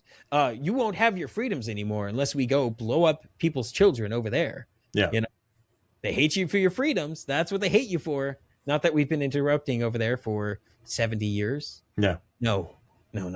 They just hate your freedoms. They don't like that you have a Ford. And it's not us they hate. It's the freaking powers that be. Exactly. But no, it's the we. Yeah. We are hated. But when I was going over to Europe and traveling around, people, like, most part, people are good. They're friendly. They'll invite you to their house. They'll make you dinner. Oh, yeah. But their governments... Yeah, man. And that it's what it attracts. It's what you know, if there is that throne, you know who goes towards it? It's somebody who wants to be on a throne. It's that weenie little picked on kid who's had enough, like Bill Gates. Yeah, seriously, that's man. It's like that moment where he got pied in the face and like, this is the moment he decided to wipe out humanity. That's such a good clip. Whoever edited that together. Oh my God. But yeah, that's a moment. I think that is when he decided to destroy humanity. I think that's right. He should be, you should get him on one of these, you know? Yeah, absolutely. Ask him what's going on with the mosquitoes. I gotta ask him about Epstein. Oh yeah. So how close were you? How many trips did you go on? Well, he's dead and there's nothing new to say about that. Oh my God. I just saw that. Yeah. That's not the answer. Who's your publicist, dude? That's not the answer you give. Dude, it's like, was he trying to like, he's dead, whatever, push under the rug, whatever, or is he saying, hey guys, he died? All right, you can get killed. Yeah, dude. I have nothing new to say on that because he's dead. That's the past. Come on, man. That was 2 hours ago. That's the past. Stop living in the past. We're gonna bring up old stuff here. What are you doing? What are you talking about? Yeah, stop living in the past, man. Oh man. What's his face, Massey, who was like fighting hard to get those things like public and redacted, whatever, to pass that thing, that law that made it's supposed to make them do it, even though they're not doing it because the state, you know, can't hold itself accountable. Yeah. Because it's a, you know, Hydra, how many heads does it have? You cut some off, it's going to grow new ones. But yeah, why did I bring that up? Him doing that thing. This is the thing when we ramble about too many conversations. My brain goes to too many other ones. Well, conversely, if you take off one head, it might end up killing all the other heads, and all of a sudden we have no heads and no body and no state left, and so that's complete anarchy, and they're afraid of that. This sounds great. Yeah. This sounds like peace. Yeah. Oh, man. But the nukes! Oh, my God. The nukes. But people can't govern themselves, man. That would just be crazy. How would you have a road, Joshua? Oh man! There'd be no roads. There was a way. If only there was a way for people to voluntarily pay for things that they want to use. Oh man! But there's no roads. Who is it? Philosopher, or I don't know. There's so many people they've just have such great analysis of this. Larkin Rose is a guy who's kind of annoying, but he's got a lot of really good stuff on YouTube for anybody who wants to understand my crazy concept of, Liberty. And consent, not coercion. Larkin Rose is a guy who can really break stuff down in a simple way and be like, no, that's not this, that's murder. Or no, that's not this, that's theft. Yeah. And it's like, yeah, I don't know. It's just, there's other ways to think about things. Maybe they're, it's fantasy land, but I mean, I do like living in a society where everyone's getting along and that sort of thing. But as soon as you start making me do that stuff, it feels like a little authoritative. And yeah, because it is. But yeah, and when you grow up in this kind of a thing, it's hard to see other things. I've started saying those words before, and then somebody assumed I was like talking about like communism. And I'm like, no, that's literally the opposite of what I'm talking about. Yeah, I don't know. Yeah, no, communism is like the big, huge expression of that. It's right. The most control, and it's the most hands-on, and it's like you're being born into this role, and that's it. You don't get any other choice. Mm-hmm. It's like the guy who made Tetris, right? My God, the guy who made Tetris. He got an extra fridge. No, I didn't hear that part. Yeah. Oh my God. Yeah, he got the new fridge. Everyone else had the old fridge. He got the new fridge. Oh, he got the Well, he got the new one for making Tetris. Yeah. The same thing with Kalashnikov, the guy who made the AK. Basically, like he made it, but that belongs to the Soviet Union or Russia or whatever. Yeah. It's like, oh well, damn. Now there's a whole documentary about the guy who tried to get him to leave Russia and tried to defect to be able to actually make money off of Tetris. Oh, Tetris. Oh man. Yeah. Oh. Yeah, so he finally got him out. He was able to actually get the rights to make Tetris and went globally, and that's how he actually was able to make money off it. Otherwise, he would have just got a fridge. Oh my God, dude. Yeah, that's but hey, who's to say that's wrong? I don't know. I'm just maybe all the starving people. I don't know. Yeah, maybe. But then again, I was going to say then again, but this system, I almost just only two optioned it just now by saying, yeah, but look at America where there's a bunch of homeless people. Yeah, but this is also, they're stealing from you and taking your money to do these things. Like, look at, I don't remember the numbers. I heard about 1,000 times on a billion podcasts where they're increasing the amount they're trying to spend on fixing the homelessness problem. The state who steals from everybody's paychecks. Yeah. And they want to help people, so they're going to steal more from paychecks to get these big funds to solve homelessness or whatever. And the number of how much they've been spending on it is going up, and the number of homelessness is just going up as well. And it's like, what is happening here? Like, I don't know. I can't make that make sense. Well, maybe stop stealing from people. One of our politicians, Chrystia Freeland in Canada, she's free. Oh wow, sounds so nice. Sounds very free. Well, her ancestry is from Ukraine. And so they were like sending billions to Ukraine. And now she was like, her party was like, people hated her and Justin Trudeau. And so they stepped down. She left, she quit. And now she's moved to Ukraine to become their financial advisor. So she's taking billions from us, gave it to Ukraine. And now she's managing the funds over there for them. Oof. But she had to give a press release saying, well, I'm going to do this job, but I'm going to do it. And I'm not going to take a paycheck because I've talked to my advisors and they said it's an unethical thing for me to do. You think? Come on. Yikes. That is very similar to revolving door stuff where it's like this person worked at the, we get things approved. I forgot the medical thing here in the US. It is off the top of my head. I don't remember it. But where you approve things, medicines or whatever. Yeah, the FDA. I forget the name of the FDA. Yes. Yeah. Where they work at the FDA and then, now right after they leave, they're head of Pfizer or whoever. Okay, we see what's happening here. But you know what, guys? You know who's playing at the Super Bowl coming up soon? Yeah. Bread and circuses. Also, look how this bad thing this blue politician said or this red politician said. Don't you hate your neighbor? Yeah. And who was the one who was the regulatory board or whatever, or the approval for Fauci? Oh, his wife.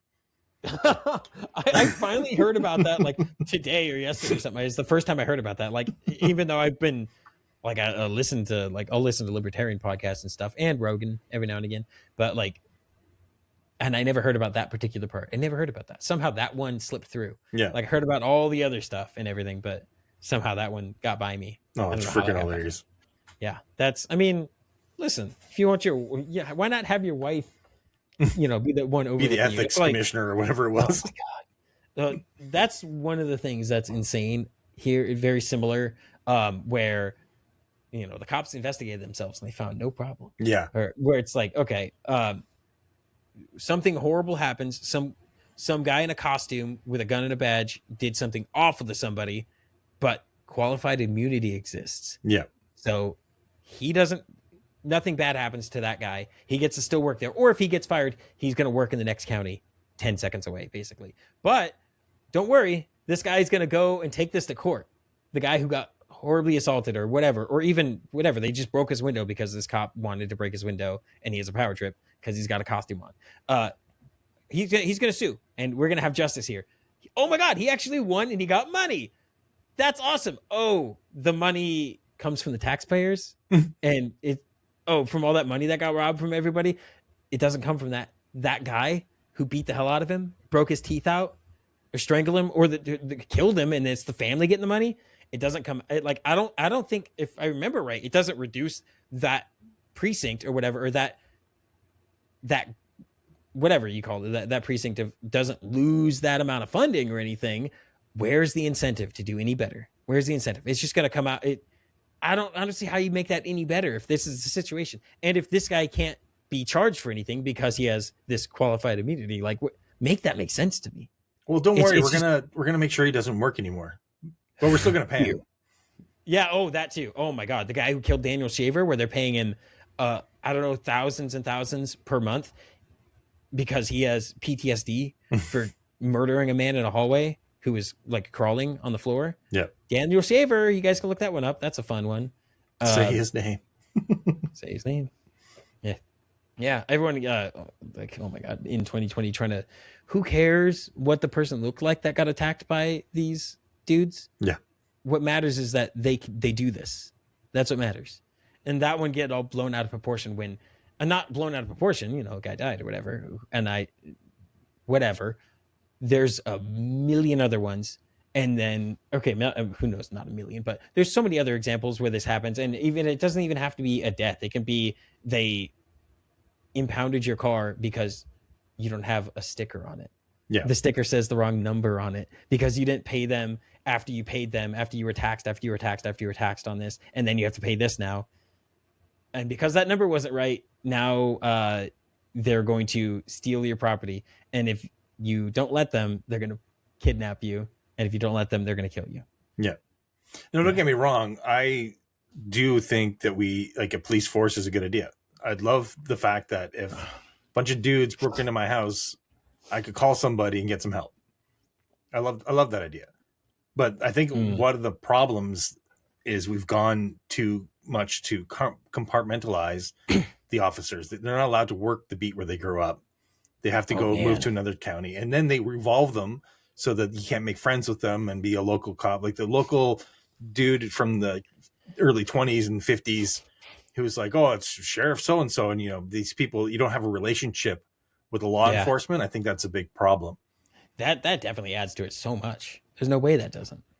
But I mean, the people like the soldiers who go over and protect our freedoms, who actually stop people from coming, like the real ones who actually stop the crap from coming here, the cops that actually do, help and want to service the population. I love those people. I think they're putting their lives on the line every single day. I've seen it firsthand. They're going around battling the other gangs in the world. There's as a bouncer, I've dealt with gangsters a lot. And I know that they will there's people who will go freaking Walking Dead on you. They will. Yeah. If we didn't have a group of other people protecting us, especially the weak of us, there's people who would just completely wipe them off the map. It would be might is right. I think a lot of that has to do with that at some point becomes a crutch because somebody expects somebody else to be able to come and defend them. That they have that never considered. And obviously, some people can't defend themselves or whatnot. There's obviously generalizing, but because that is a fallback, so many people I think will use that as a crutch, and they think the idea of anybody ever having touched a firearm in their life is like, why would you ever want to do that? Why would you ever want to know how that works? I don't know, because human beings exist, and I don't want to have to rely on a guy who's across town who's going to show up 10 minutes late and shoot my dog.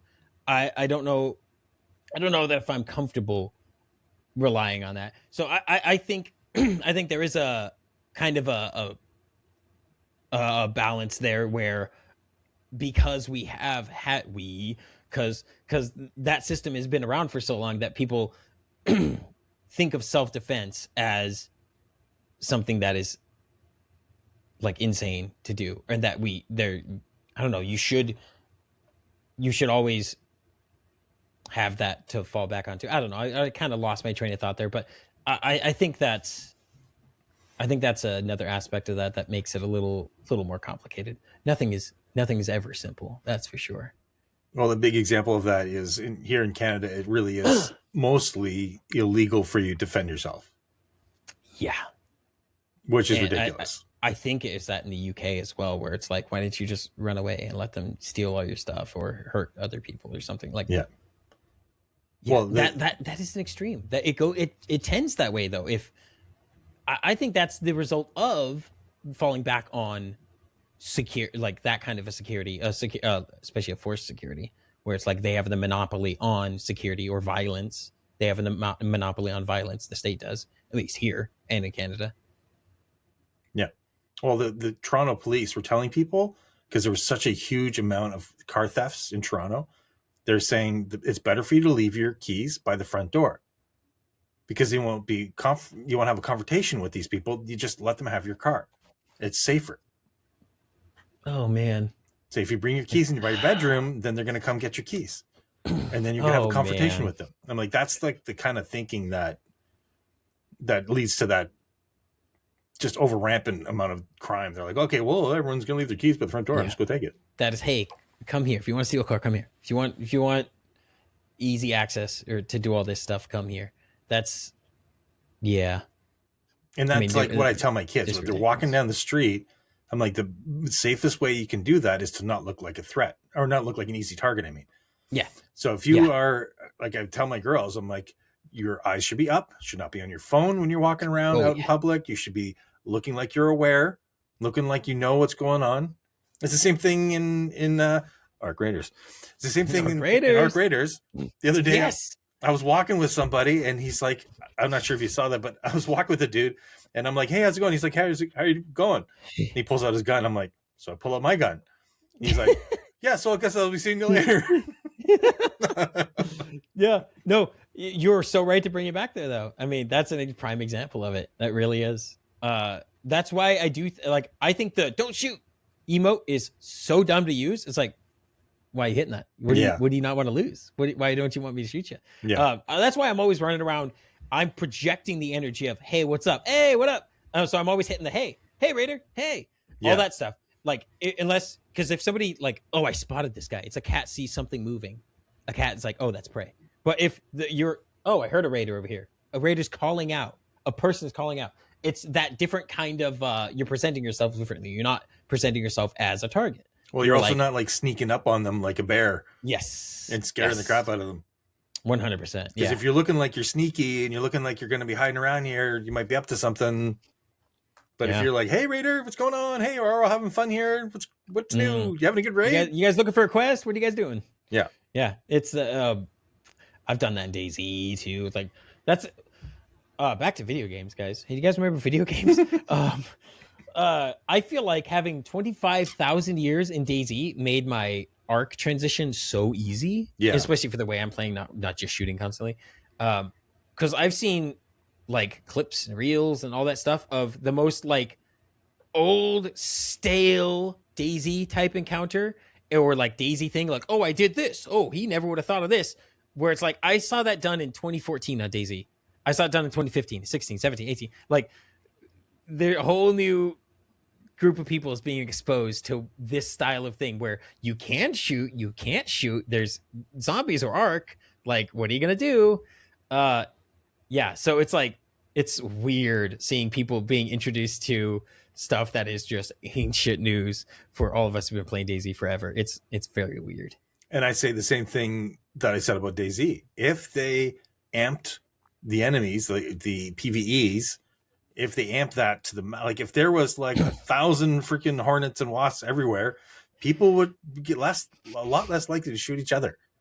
Oh yeah, because they'd have to group together just to survive up there. Yeah, I think you're right. But having it at that level right now, it's like we got that dicey ground where it's like, is this going to be violent? Is this going to be,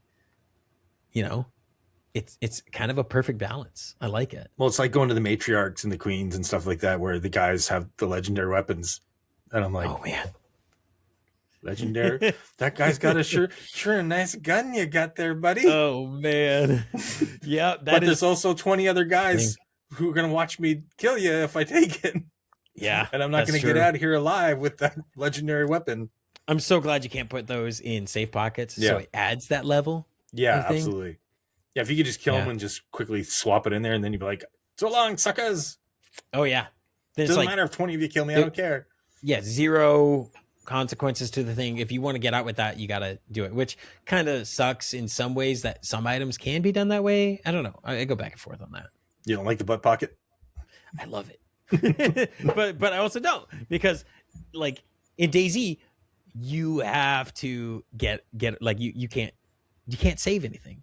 You can't save anything.